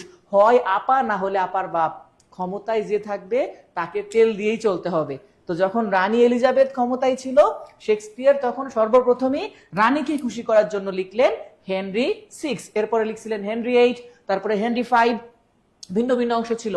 তো যাই হোক, এই কারণেই মূলত ইংরেজি সাহিত্যের স্বর্ণযুগ বলা হয় রানী এলিজাবেথের সময়কে, যখন তিনি উইলিয়াম শেক্সপিয়ারকে লালন পালন করলেন, বড় করলেন, ইংরেজি সাহিত্যের অবদানের জন্য প্রথম নাট্যমঞ্চ তৈরি করলেন ইউরোপে, আরো অনেক কিছু করছেন। যেহেতু জীবনে বিয়ে করেন নাই, তার একমাত্র আনন্দের উৎসই ছিল এই সাহিত্য, এবং এই সাহিত্যের নাটক দেখা, সিনেমা দেখা তিনি সময় পার করতেন। যাই হোক, এটা ছিল আমাদের সেই সময়টা যে ইংরেজি সাহিত্যের স্বর্ণযুগ কোনটা? এলিজাবেথিয়ান পিরিয়ড বা এলিজাবেথিয়ান এজ। ঠিক আছে, ওকে, চমৎকার স্যার। কিন্তু গল্পটা বললাম স্যার, ইংরেজি লিটারেচার অনেক রোমান্টিক, রোমান্টিক পিরিয়ডটা যদি শুনেন তাহলে সেটা আরো অস্থির। ঠিক আছে, তো এই জন্য ইংরেজি লিটারেচারগুলো বেশি বেশি পড়বেন। ইংরেজি লিটারেচার কিন্তু অনেক রোমান্টিক, যেমন বাংলা সাহিত্য পড়তেও অনেক মজা লাগে, তেমনি ইংরেজি সাহিত্য আরও বেশি মজা লাগে। স্যার যে গল্পটা বলছিল, এই গল্পটা যখন আপনারা ক্লাস করবেন, ক্লাসে আরও অস্থির লাগবে। এখন আর বেশি অস্থির লাগার দরকার নাই, কেন অলরেডি আমাদের একজন মেয়ে কমেন্ট করে ফেলছে, স্যার আপনার এই গল্প শুনে আমি আমার গরম লাগতেছে। একজন লিখছে তার নাকি গরম লাগতেছে। রবীন্দ্রনাথের কোন গল্পটিকে মুসলমান চরিত্র আছে?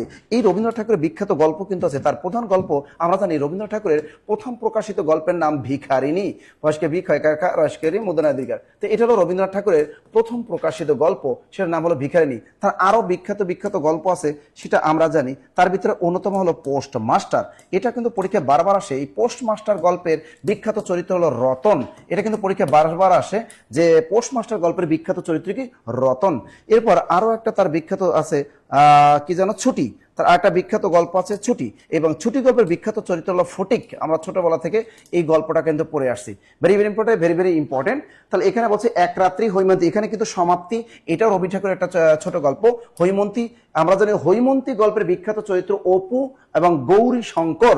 লিখে রাখেন, এই হৈমন্তী গল্পের চরিত্র, বিখ্যাত চরিত্র অপু, আর একটাকে গৌরী শঙ্কর। গৌরী মকয়ঙ্কর, গৌরী শঙ্কর, দুটো লিখে রাখেন। এই হৈমন্তী গল্পের বিখ্যাত চরিত্র অপু, হৈমন্তী, আর একটাকে গৌরী শঙ্কর। তার পরীক্ষা আসবে অপু এবং গৌরী শঙ্কর কোন গল্পের চরিত্র? সেটা হলো হৈমন্তী গল্পের চরিত্র। এবার আসে কাবুলিওয়ালা। এখানে বলছে রবীন্দ্রনাথের কোন গল্পটিতে মুসলমান চরিত্র আছে? আমরা জানি রবীন্দ্রনাথের একমাত্র গল্প, সেটার নাম হলো কাবুলিওয়ালা, এবং যেটা অবলম্বনে বাংলা চলচ্চিত্র নির্মিত হয়েছে। এবং এই কাবুলিওয়ালা গল্পের বিখ্যাত চরিত্র হলো রহমত এবং খুকি। রহমত এবং খুকি, দ্রুত লিখে রাখো, রহমত এবং খুকি। পরীক্ষা আসতে পারে এই রহমত ও খুকি রবীন্দ্রনাথ ঠাকুরের কোন বিখ্যাত গল্পের চরিত্র? রহমত ও খুকি কোন বিখ্যাত গল্পের চরিত্র? সেটা হলো কাবুলিওয়ালা, কাবুলিওয়ালা, কাবুলিওয়ালা। লিখছেন সবাই? ক্লিয়ার ক্লিয়ার ক্লিয়ার ক্লিয়ার, লিখছেন তো? শেয়ার করেন না কিছু না, খালি ফ্রি ফ্রি ক্লাস করে টিয়া পয়সা দেন না কিছু না? হ্যাঁ, টিয়া পয়সা দেন তো? ওকে, দেখেন আবার বলে দিচ্ছি, রবীন্দ্রনাথ ঠাকুরের প্রথম প্রকাশিত গল্পের নাম ভিখারিণী, এবং তার প্রথম প্রকাশিত সার্থক ছোট গল্পের নাম দেনা পাওনা।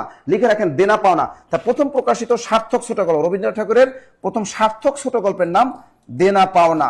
দ্রুত লেখো, দেনা পাওনা, দেনা পাওনা। এই দেনা পাওনা গল্পের বিখ্যাত চরিত্র নিরুপমা, নিরুপমা। আর হলো রাম সুন্দর মিত্র, আরেকজন হলো রাম সুন্দর মিত্র। দ্রুত লিখে রাখো। তাহলে রবীন্দ্রনাথ ঠাকুরের প্রথম প্রকাশিত উপন্যাসের নাম ভিখারিণী। রবীন্দ্রনাথ ঠাকুরের প্রথম প্রকাশিত সার্থক উপন্যাস, সেটা হলো দেনা পাওনা। আর যদি বলে দেনা পাওনা উপন্যাসটি কার লেখা? অবশ্যই শরৎচন্দ্র চট্টোপাধ্যায়। আর দেনা পাওনা ছোট গল্প বললে রবীন্দ্রনাথ ঠাকুর। তো এই দেনা পাওনা ছোট গল্পের বিখ্যাত চরিত্র নিরুপমা এবং রাম সুন্দর মিত্র। রাম সুন্দর মিত্র। কাবুলিওয়ালা গল্পের বিখ্যাত চরিত্র রহমত এবং খুকি। হৈমন্তী গল্পের বিখ্যাত চরিত্র অপু এবং গৌরী শঙ্কর। পোস্টমাস্টার গল্পের বিখ্যাত চরিত্র রতন এবং ছুটি গল্পের বিখ্যাত চরিত্র ফটিক। এই ক্লিয়ার ক্লিয়ার ক্লিয়ার ক্লিয়ার। ওকে ওকে ওকে, আমরা পরের প্রশ্নটা আমরা চলে যাই, দেখি পরের প্রশ্নটা আমাদের জন্য কি ওয়েট করতেছে। ওয়াও, আমাদের চলে আসছে দীনবন্ধু মিত্রের প্রহসন কোনটি বলো? বুড়ো শালিকের ঘাড়েরও, নাকি বিয়ে পাগলা বুড়ো, নাকি কিঞ্চিত জলযোগ, নাকি কল্কি অবতার? আমরা জানি এই কল্কি অবতার বিখ্যাত একটা প্রহসন যেটি রচনা করেছেন আমাদের D.L. রায়। তাহলে এটা তো উত্তর হবে না, এটা আমি বলে দিচ্ছি D.L. রায় অর্থাৎ দ্বিজেন্দ্রলাল রায়। আর কিঞ্চিত জলযোগ এটা লিখছে জ্যোতিরিন্দ্রনাথ ঠাকুর। এটা আমি লিখে দিচ্ছি জয় জাফলা ওকার জ্যোতিরিন্দ্রনাথ ঠাকুর। তো এই জ্যোতিরিন্দ্রনাথ ঠাকুর তিনি যে প্রহসনটা লিখেছেন ওটার নাম হলো কিঞ্চিত জলযোগ, আর কল্কি অবতার এটা লিখেছে D.L. রায় মানে দ্বিজেন্দ্রলাল রায়। এবার এই দুইটার মধ্যে খেলা হবে, বুড়ো শালিকের ঘাড়েরও নাকি বিয়ে পাগলা বুড়ো? দ্রুত বলো দ্রুত বলো। এই যে দেখেন শামীম রেজা তিনি বলছে স্যার বুড়ো শালিকের ঘাড়েরও। আমি জানি তোমরা এইখানে ভুলটা করবা, এই ভুলটা সবসময় তোমরা করো চাকরি পরীক্ষায়, এই দুটোটা ভুল করো। খেয়াল রাখো, আমরা জানি বাংলা সাহিত্যের প্রথম সার্থক প্রহসন রচয়িতা হলেন মাইকেল মধুসূদন দত্ত, এবং তাকেই বলা হয় বাংলা সাহিত্যের প্রথম সার্থক প্রহসন রচয়িতা। এবং তার বিখ্যাত প্রহসন হলো একেই কি বলে সভ্যতা এবং বুড়ো শালিকের ঘাড়েরও। তা একেই কি বলে সভ্যতা, দ্রুত লেখো, একেই কি বলে সভ্যতা, একেই কি বলে সভ্যতা, একে কি বলে সভ্যতা। আর একটা কি, আর একটা হলো বুড়ো শালিকের ঘাড়েরও।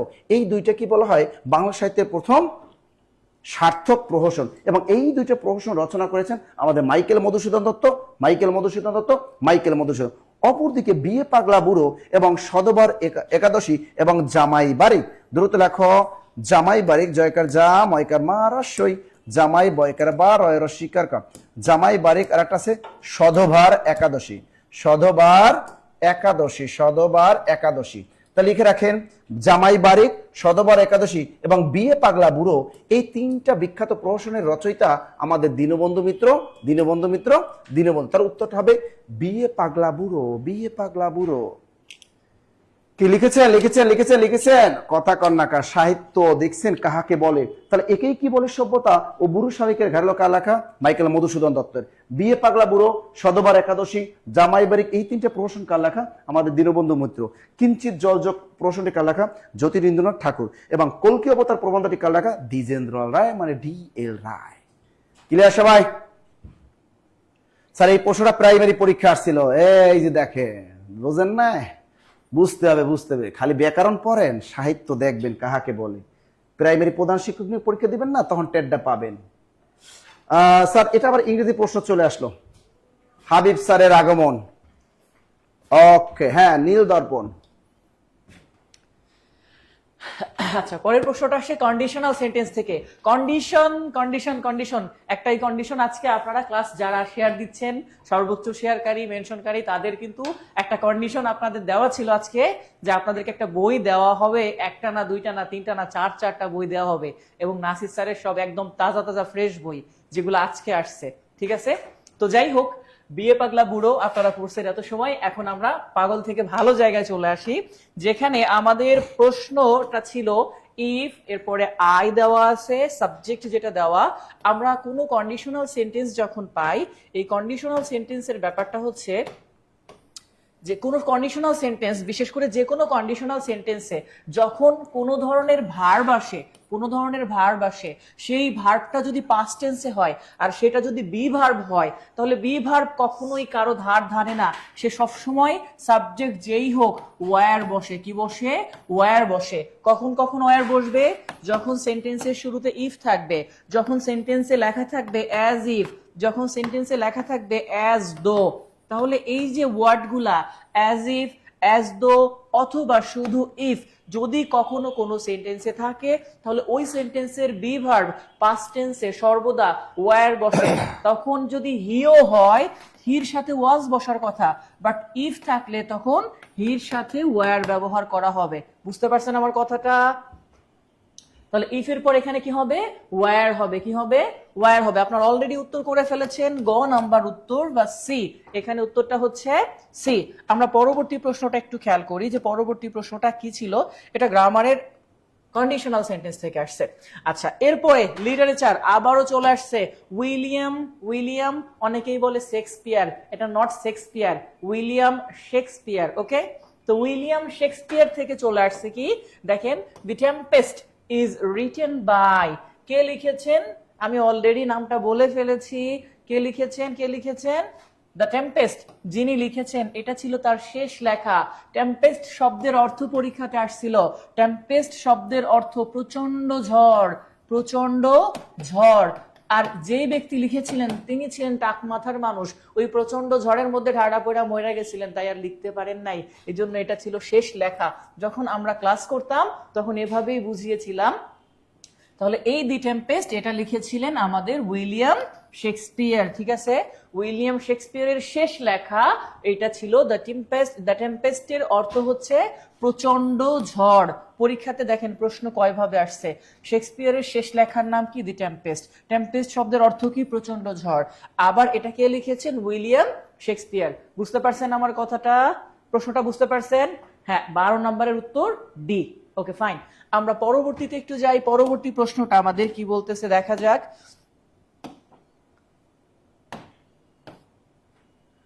স্যারের প্রশ্ন কিন্তু অলরেডি ওয়াও, ভেরি নাইস, চলে আসছে।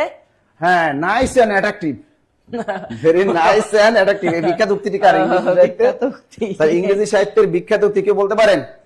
নাইস এন্ড অ্যাট্রাকটিভ, এই বিখ্যাত উক্তিটি ইংরেজি সাহিত্যে কার উক্তি? Nice and attractive.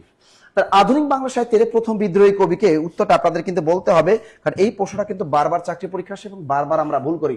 ভালো করে প্রশ্ন পড়বেন, তারপর উত্তর করবেন। এখানে বলছে আধুনিক বাংলা সাহিত্যের প্রথম বিদ্রোহী কবিকে, আধুনিক বাংলা সাহিত্যের প্রথম বিদ্রোহী কবিকে দ্রুত বলেন। আধুনিক বাংলা সাহিত্যে দ্রুত, স্যার লাল কালি বর্জন করেন, কারণ লাল কালি আমাদের দেখতে দুষ্ট লাগে, তাই আমরা হোয়াইট কালার ব্যবহার করি। ওকে, আমরা এবার হোয়াইট, কারণ সাদাই ভালো, ঠিক আছে না? কিন্তু একটা জিনিস মনে রাখবেন, দাগ থেকে যদি ভালো কিছু হয় তাহলে তো দাগই ভালো। কে যেন উত্তর করছে, দ্রুত বলেন, এটা কি হবে? দ্রুত বলে, দ্রুত বলে, এটা কি হবে? উত্তরটা কি? হ্যাঁ, মাইকেল ভাইয়া, একজন লিখছে স্যার মাইকেল ভাইয়া, মাইকেল কাকু, হ্যাঁ মাইকেল কাকু, এটা মনে রাখবেন। এটা বলছে বাংলা, আধুনিক বাংলা সাহিত্যে প্রথম শব্দটা থাকলেই আমি বলে দিচ্ছি প্রথম মানেই আমাদের মাইকেল মধুসূদন দত্ত। আর যদি বলা হয় বাংলা সাহিত্যে বিদ্রোহী কবি বলা হয় কাকে, তাহলে অবশ্যই বলবেন আমাদের কাজী নজরুল ইসলাম। এরপর আছে রবীন্দ্রনাথ ঠাকুর, তাকে বলা হয় ভারতের জাতীয় কবি এবং তাকে বলা হয় বিশ্বকবি। তিনি হলেন আমাদের রবীন্দ্রনাথ ঠাকুর, যিনি 1913 সালে এশিয়া উপমহাদেশের মধ্যে প্রথম বাংলা সাহিত্যের নোবেল পুরস্কার অর্জন করেছিলেন।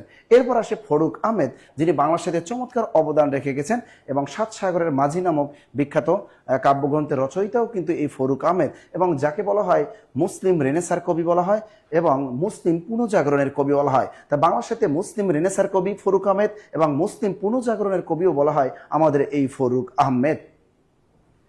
আমরা পরের প্রশ্নটা যদি চলে যাই, পরের একটা প্রশ্ন আসছে, সত্য সুন্দর দাস কার?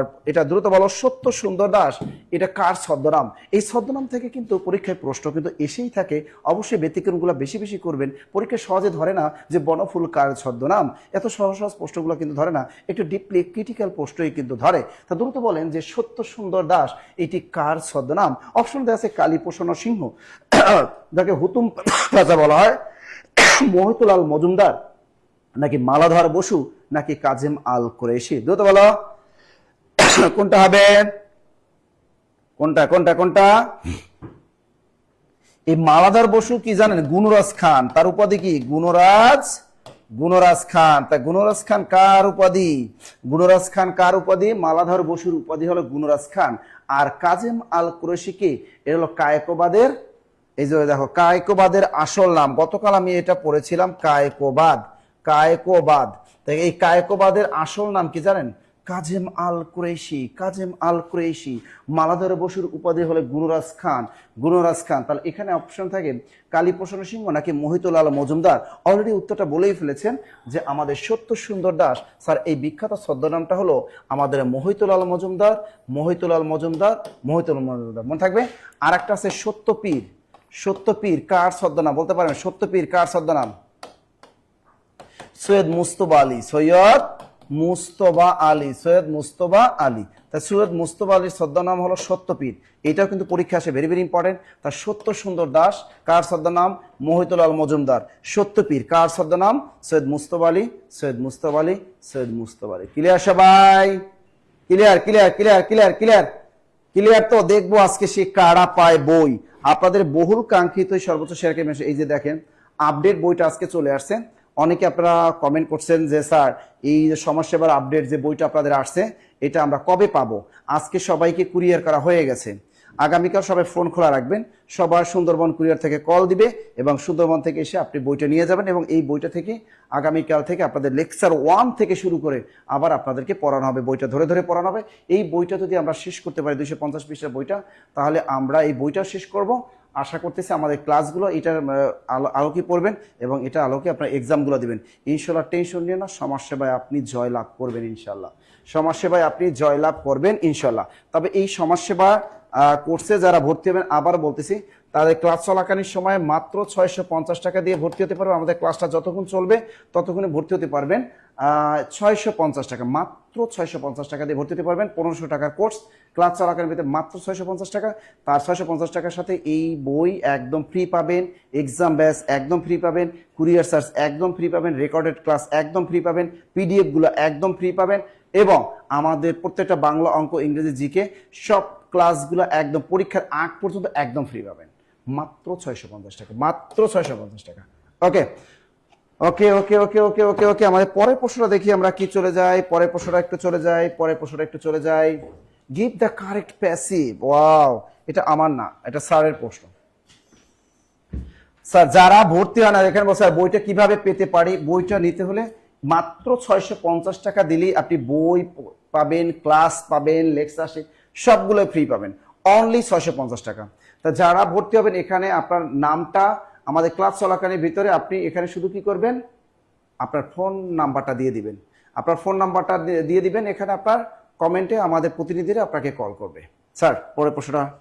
ঠিক আছে স্যার। প্রশ্ন পরবর্তী বলছে give the correct passive form of my teacher embodies all the good qualities. এই প্রশ্নটা অনেকবার আসছে এবং এই প্রশ্নটা সাধারণত আমরা যখন কোনো প্যাসিভ ভয়েস করি, প্যাসিভ ভয়েসে আমাদের নিয়মগুলা যখন করা হয় তখন আমরা সাবজেক্ট যেটাই হোক একটা বি ভার্ব দিয়ে তার পরবর্তীতে মেইন ভার্বের পাস্ট পার্টিসিপল ব্যবহার করি এবং তারপরে প্রিপোজিশন হিসাবে বাই ব্যবহার করি। বাট কিছু ক্ষেত্রে বাইয়ের যে স্থানটা সেই জায়গায় বাইয়ের পরিবর্তে আমরা ইন ব্যবহার করি, উইথ ব্যবহার করি, টু ব্যবহার করি, যেমন নোনের সাথে টু বসে, অ্যাস্টোনিস্টের সাথে অ্যাড ব্যবহার করা হয়ে থাকে, এরকম করে সিস্টের সাথে উইথ ব্যবহার করা হয়ে থাকে এবং এই জায়গায় আমরা যেটা পাচ্ছি ইমবডিজ। তো যখন ইমবডিজ কথাটা থাকবে, আমরা যে অংশটায় আসি এখন, এখানে প্রশ্নটা দেখেন যে বলা হচ্ছে ইমবডিজ, একটা কথা দেওয়া আছে ইমবডিজ। তো ইমবডিজ শব্দের অর্থ হচ্ছে কারো ভিতরে কোনো ধরনের গুণ থাকা, কারো ভিতরে কোনো বৈশিষ্ট্য থাকা। তো এই ক্ষেত্রে ইমবডিজ এইটা যখন আমরা প্যাসিভ করব তখন আমাদের এটা আসবে ইমবডিড।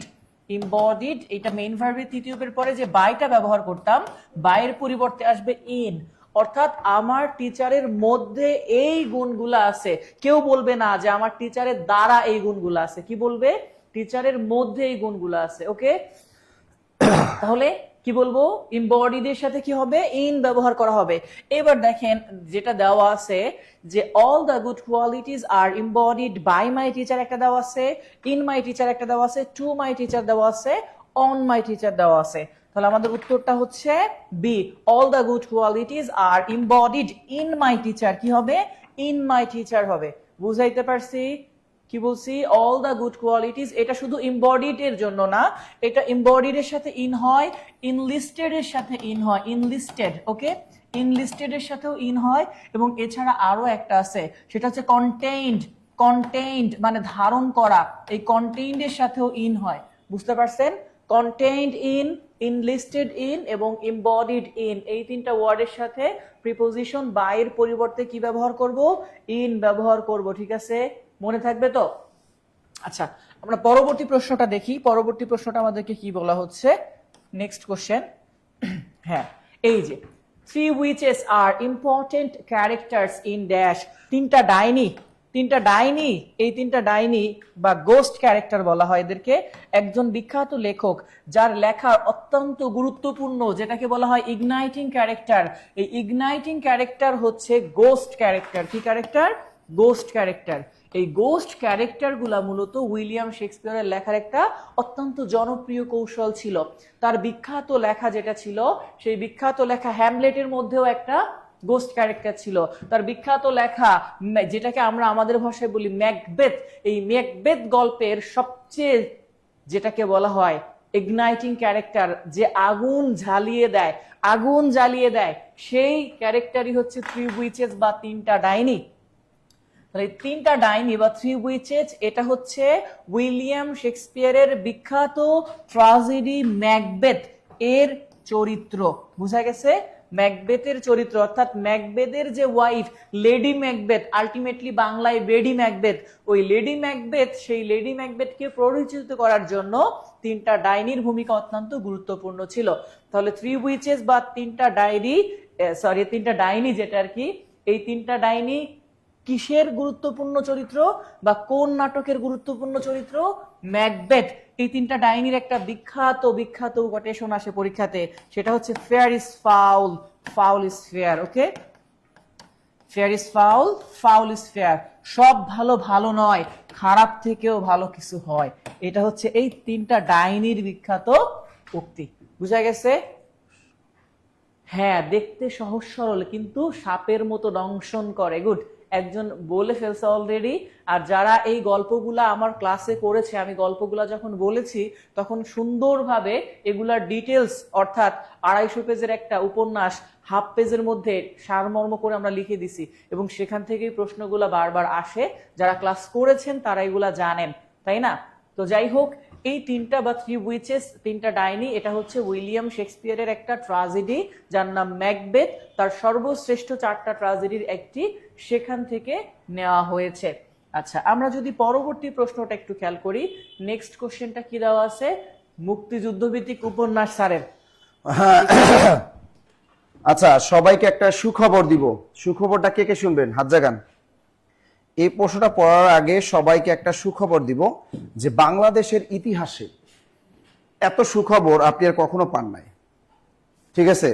মানে বাংলাদেশের ইতিহাসে এই সুখবরটা কেউ পান না এর আগে। আজকে যে সুখবরটা পাবেন সেটা হলো আমাদের সমাজসেবা অধিদপ্তরের আবেদন করছে কত? 1485টা। পদসংখ্যা কয়টা? 1485টি। পদসংখ্যা কত? 1485টা পদ। পদ কত? পদসংখ্যা কতজন নিয়োগ পাবেন? পদ পাবেন মাত্র 1485টা পদ। আর আবেদন করছে কত জানেন? 21,23,000 আবেদন করছে। মাত্র 21,23,000 বেকার আবেদন করছে। কারণ এই সার্কুলারটা রিসার্কুলার ছিল। পুনরায় যখন সার্কুলার দিয়েছেন তখন 8 লক্ষ।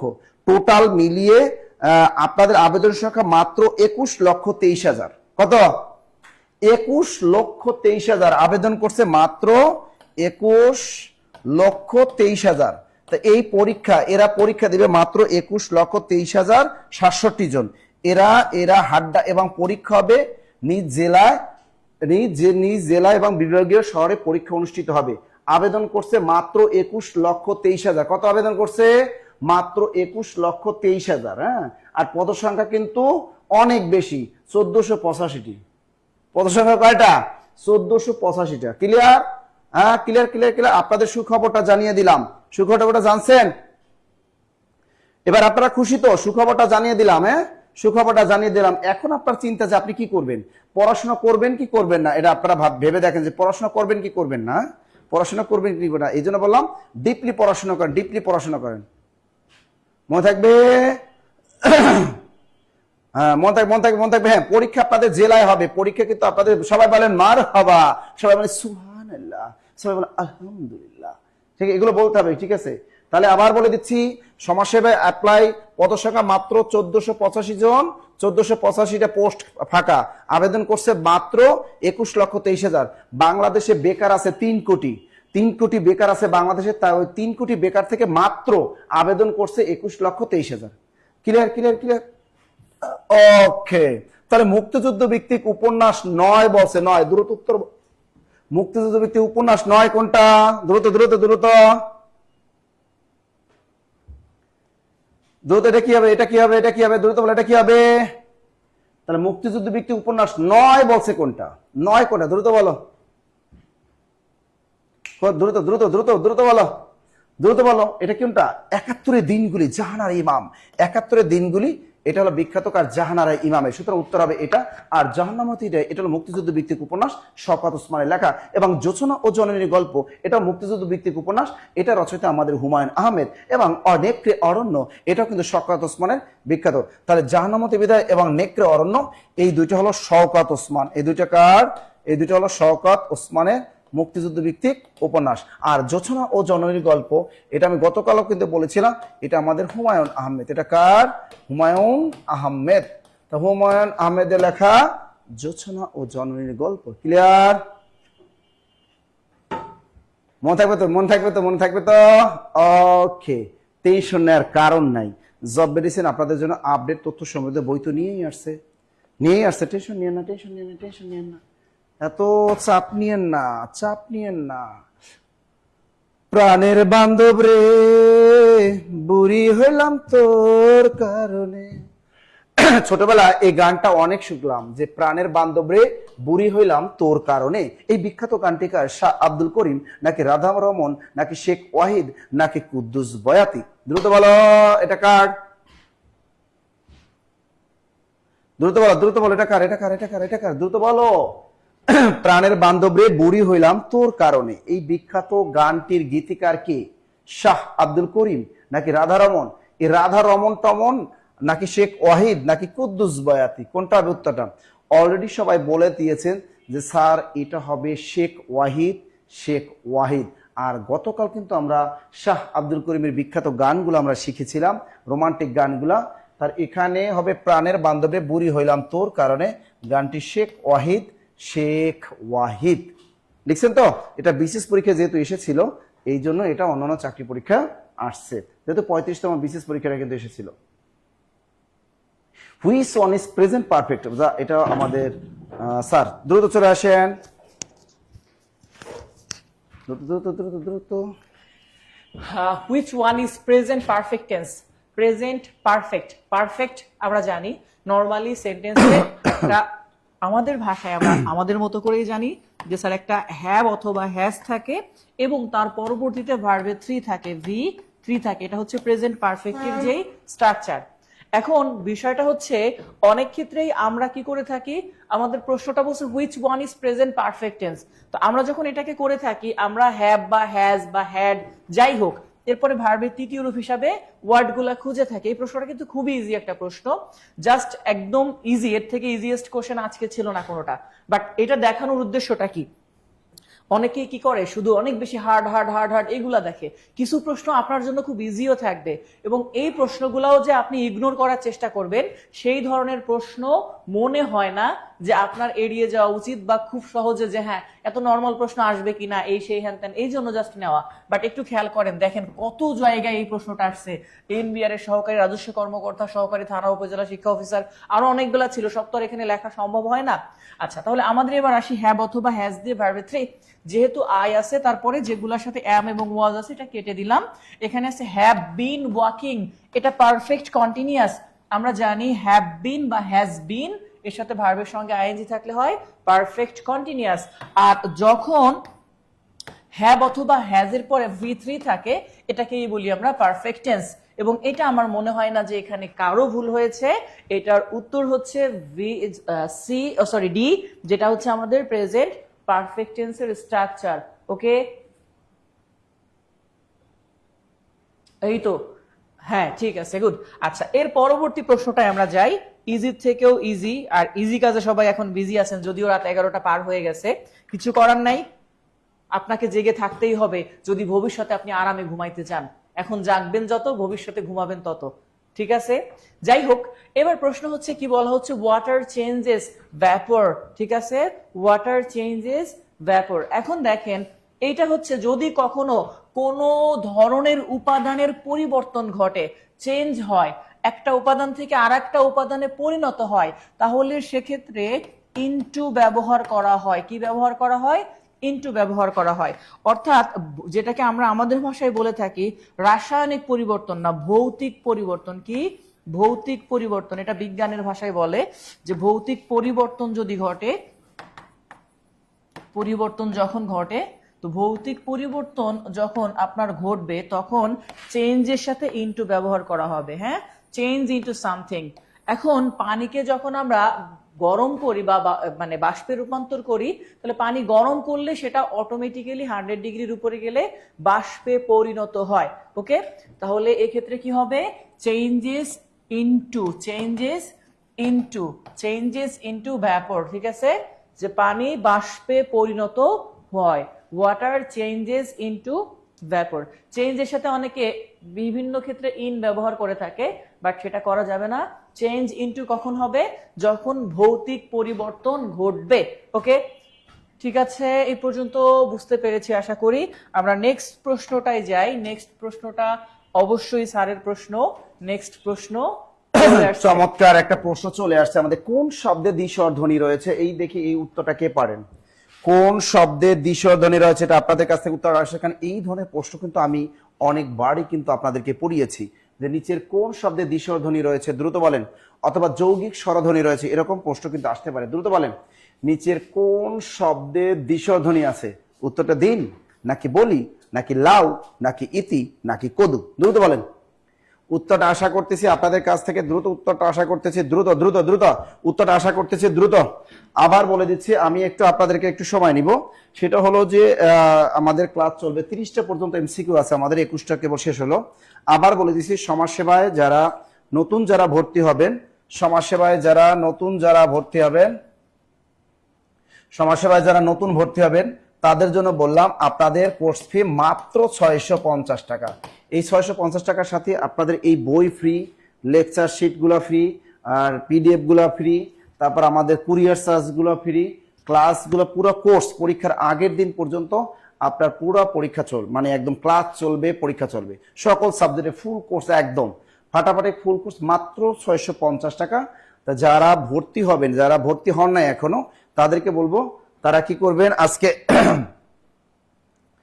প্রত্যেকে কমেন্টে লিখবেন, প্রত্যেকে কমেন্টে হাবিব স্যার মানে তার প্রথম অক্ষর কি এইচ, এইচ লিখে আপনি ফোন নাম্বারটা লিখবেন 01, যার যে নম্বর সে নম্বরটা দিয়ে দিবেন। টাইম মাত্র 1 মিনিট, 1 মিনিটের ভিতরে এই কাজটা করবেন। যারা ভর্তি হবেন আমাদের জব মেডিসিনের কোর্সে, যারা ভর্তি হবেন সমাজসেবা নিয়োগ কোর্সে যারা ভর্তি হবেন, তারা এই বইগুলা কিন্তু ফ্রি পাবেন। আবার বলে দিচ্ছি, মাত্র 650 টাকা, মাত্র 650 টাকা, মাত্র 650 টাকা। যারা ভর্তি হবেন, তবে আগে ভর্তি হলে আগেই কিন্তু বই পাবেন, আগে ভর্তি হলে আগেই কিন্তু বই পাবেন। ক্লিয়ার সবাই? আচ্ছা, কোন শব্দে এরপর বলে, দ্রুত আপনারা নম্বর শেয়ার করতে থাকেন, আর আমি এখানে আপনার নম্বরটা শেয়ার করতে থাকেন, আর এখানে আপনারা উত্তরটাও করতে থাকেন। হ্যাঁ, আর যারা মনে করেন যারা ভর্তি হয়েছেন আমাদের এখানে, তারা বই আগামীকাল সবাই পাবেন। সবার বই কিন্তু পাঠানো হয়ে গেছে, হয়ে গেছে, হয়ে গেছে। এখানে একটু বলছে কি দেখেন, কোন শব্দে দ্বিস্বর ধ্বনি আছে? দ্বিস্বর ধ্বনি মানেটা কি? উচ্চারণের পাশাপাশি দুইটা স্বরধ্বনি থাকে, উচ্চারণের পাশাপাশি দুইটা স্বরধ্বনি থাকে। যেমন এখানে দিন, এখানেও নাই। বলি, বল, জকি, এখানে নাই। লাউ, এটা যদি ভাঙি প্রথমে হয় ল, এরপর হয় স্বরে আ, এরপর হয় রস্যু, আ প্লাস রস্যু, সুতরাং উত্তরটা হবে লাউ। উত্তরটা কি হবে? লাউ, লাউ, লাউ, লাউ। কারণ যে শব্দের ভিতরে দুইটা স্বরধ্বনি থাকে সেটাকে কি বলা হয়? মানে দুইটা স্বরধ্বনি যদি থাকে সেটা কি বলা হয়? যৌগিক স্বরধ্বনি বা দ্বিস্বরধ্বনি। যৌগিক স্বরধ্বনি বা দ্বিস্বরধ্বনি, মনে থাকবে। আচ্ছা, পরের প্রশ্নটা পড়ো, পরের প্রশ্নটা করো। অন্যান্য শব্দে কয়টি অক্ষর আছে? স্যার আপনার শেষ। এই যে আমাদের সাথে তানজিলা খাতুন নম্বর শেয়ার করেছেন, শফিকুল ইসলাম নম্বর শেয়ার করেছেন, ইমরান আকর নম্বর শেয়ার করেছেন। যারা এবং আজকে যারা আজকে আবার বলে আজকে যারা ভর্তি হবে তারা ওরকম এইচ লিখে তারপর নম্বরটা শেয়ার করে দিবেন। আগামীকাল আপনাদের বই পাঠানো হবে। যারা আজকে যারা ভর্তি হবেন নম্বর শেয়ার, আজকে ভর্তি যদি না হতে পারেন আগামীকাল আপনারা ভর্তি হবেন, এবং বইটা কিন্তু পরশুদিন আপনারা সবাই সুন্দরবন কুরিয়ারের মাধ্যমে পেয়ে যাবেন আমাদের আপডেট বইটা। দ্রুত বলেন, এটা কি হবে? এটা কি হবে? অন্যান্য শব্দে কয়টি অক্ষর আছে? আমি কিন্তু দেখেন, এই দেখেন আজকের চাকরি পরীক্ষায় পিএসসির অধীনে এটা আসছে। আজকের পিএসসির সহকারী পরিচালক পদে এই প্রশ্নটা আসছে, কিন্তু আমি কিন্তু এগুলো সব পড়িয়েছি আপনাদের। গতকালও কিন্তু আমি অক্ষর নির্ণয় নিনজা টেকনিক দেখিয়েছিলাম, যে যত ধরনের শব্দ আপনাকে বানিয়ে দিবে প্রত্যেকটা আপনি পারবেন, যত ধরনের শব্দ বানাবে।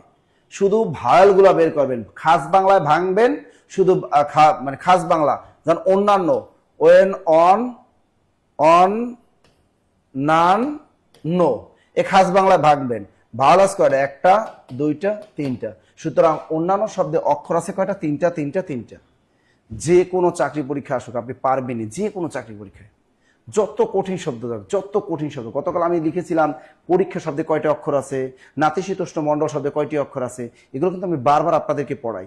বিশ্ববিদ্যালয় শব্দে কয়টি অক্ষর আছে বারবার পড়াই আপনাদের, কারণ আমি জানি এই ধরনের প্রশ্ন বারবার আসে। তাহলে অন্যান্য শব্দে কয়টা? তিনটা, তিনটা, তিনটা, তিনটা, তিনটা। এ পেরেছেন সবাই? হাত জাগান, পারছেন কিনা? এরকম যত কঠিন শব্দ দেবে আপনি কিন্তু পারবেন, যত কঠিন শব্দ দেখ আপনি কিন্তু পারবেন।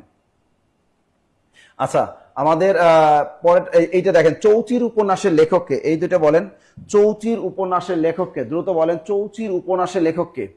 বনফুল। চৌচির উপন্যাসের লেখককে? বনফুল, আবুল ফজল, কাজী মোতাহার হোসেন, নাকি কাজী নজরুল ইসলাম? দ্রুত বলেন, দ্রুত।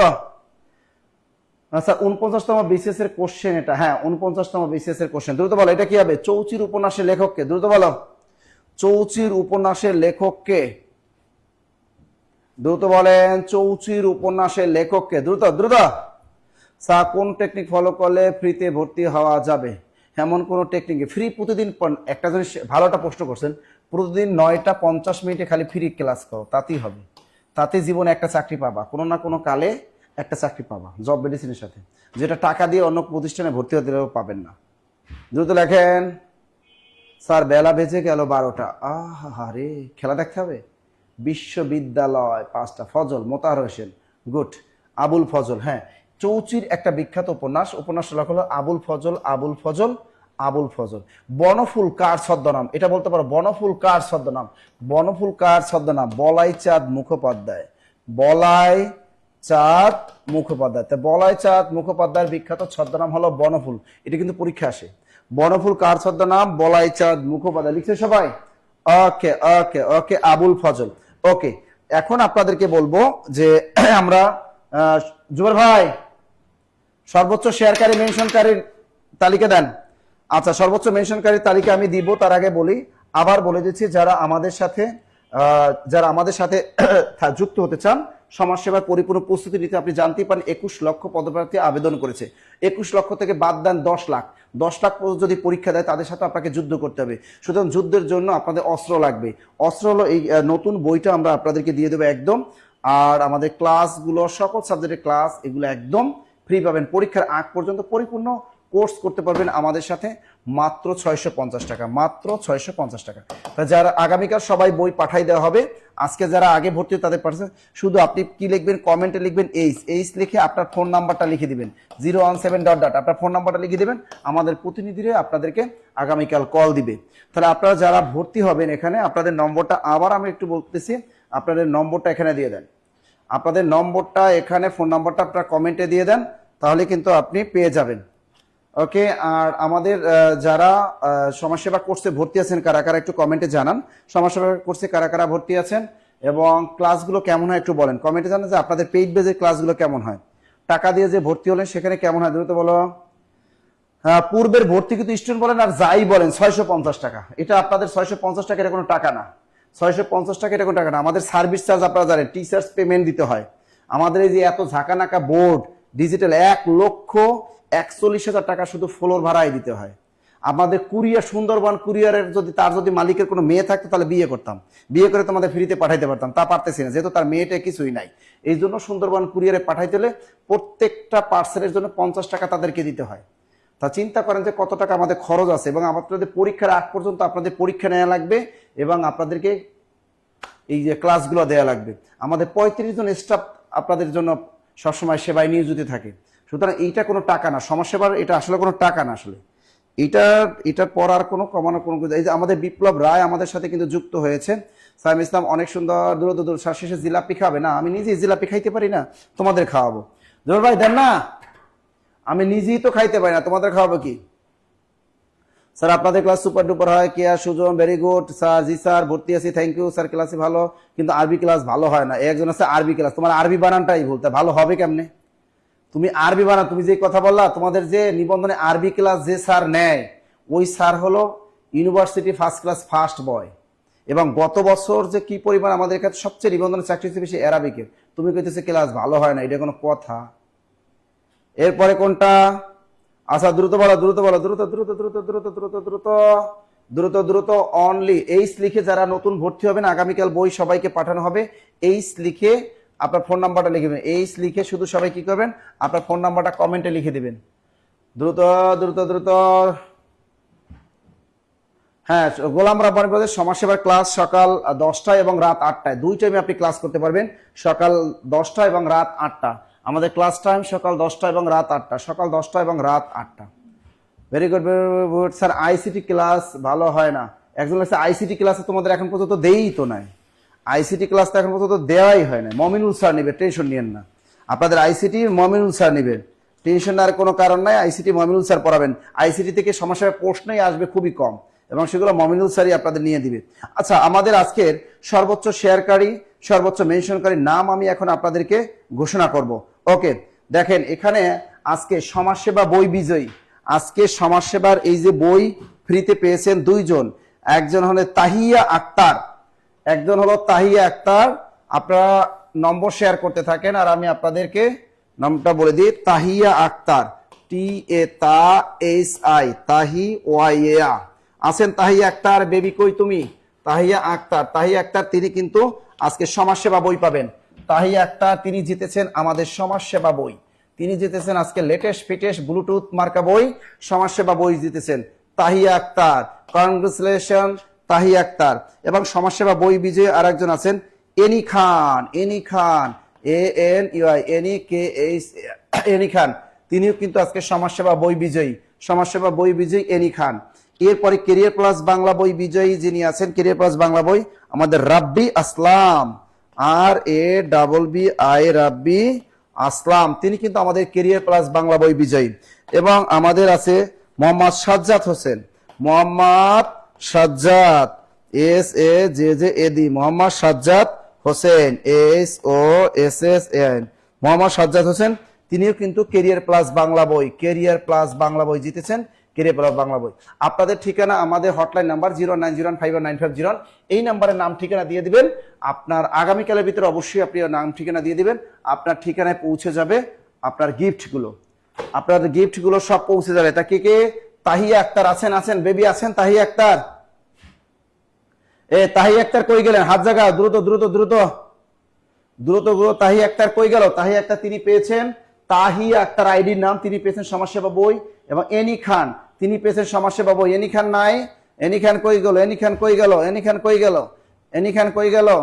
কে গেল? কে গেল?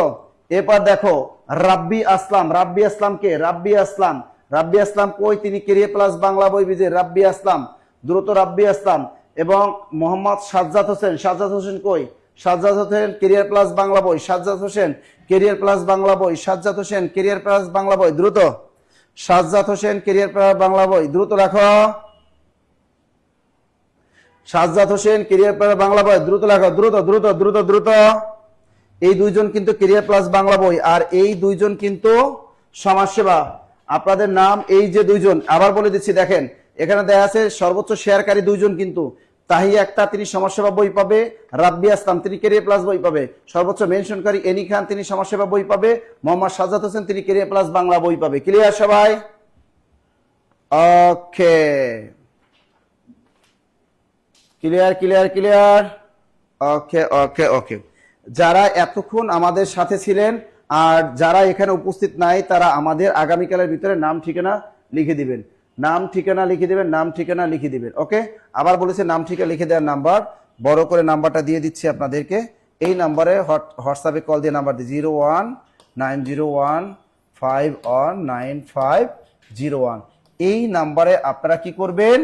হোয়াটসঅ্যাপে নাম ঠিকানা লিখে দিবেন। ক্লিয়ার সবাই? যারা এতক্ষণ কষ্ট করে আমাদের সাথে ছিলেন, যারা এতক্ষণ কষ্ট করে আমাদের ক্লাসগুলো করলেন, সবাইকে অসংখ্য ধন্যবাদ, অসংখ্য ধন্যবাদ।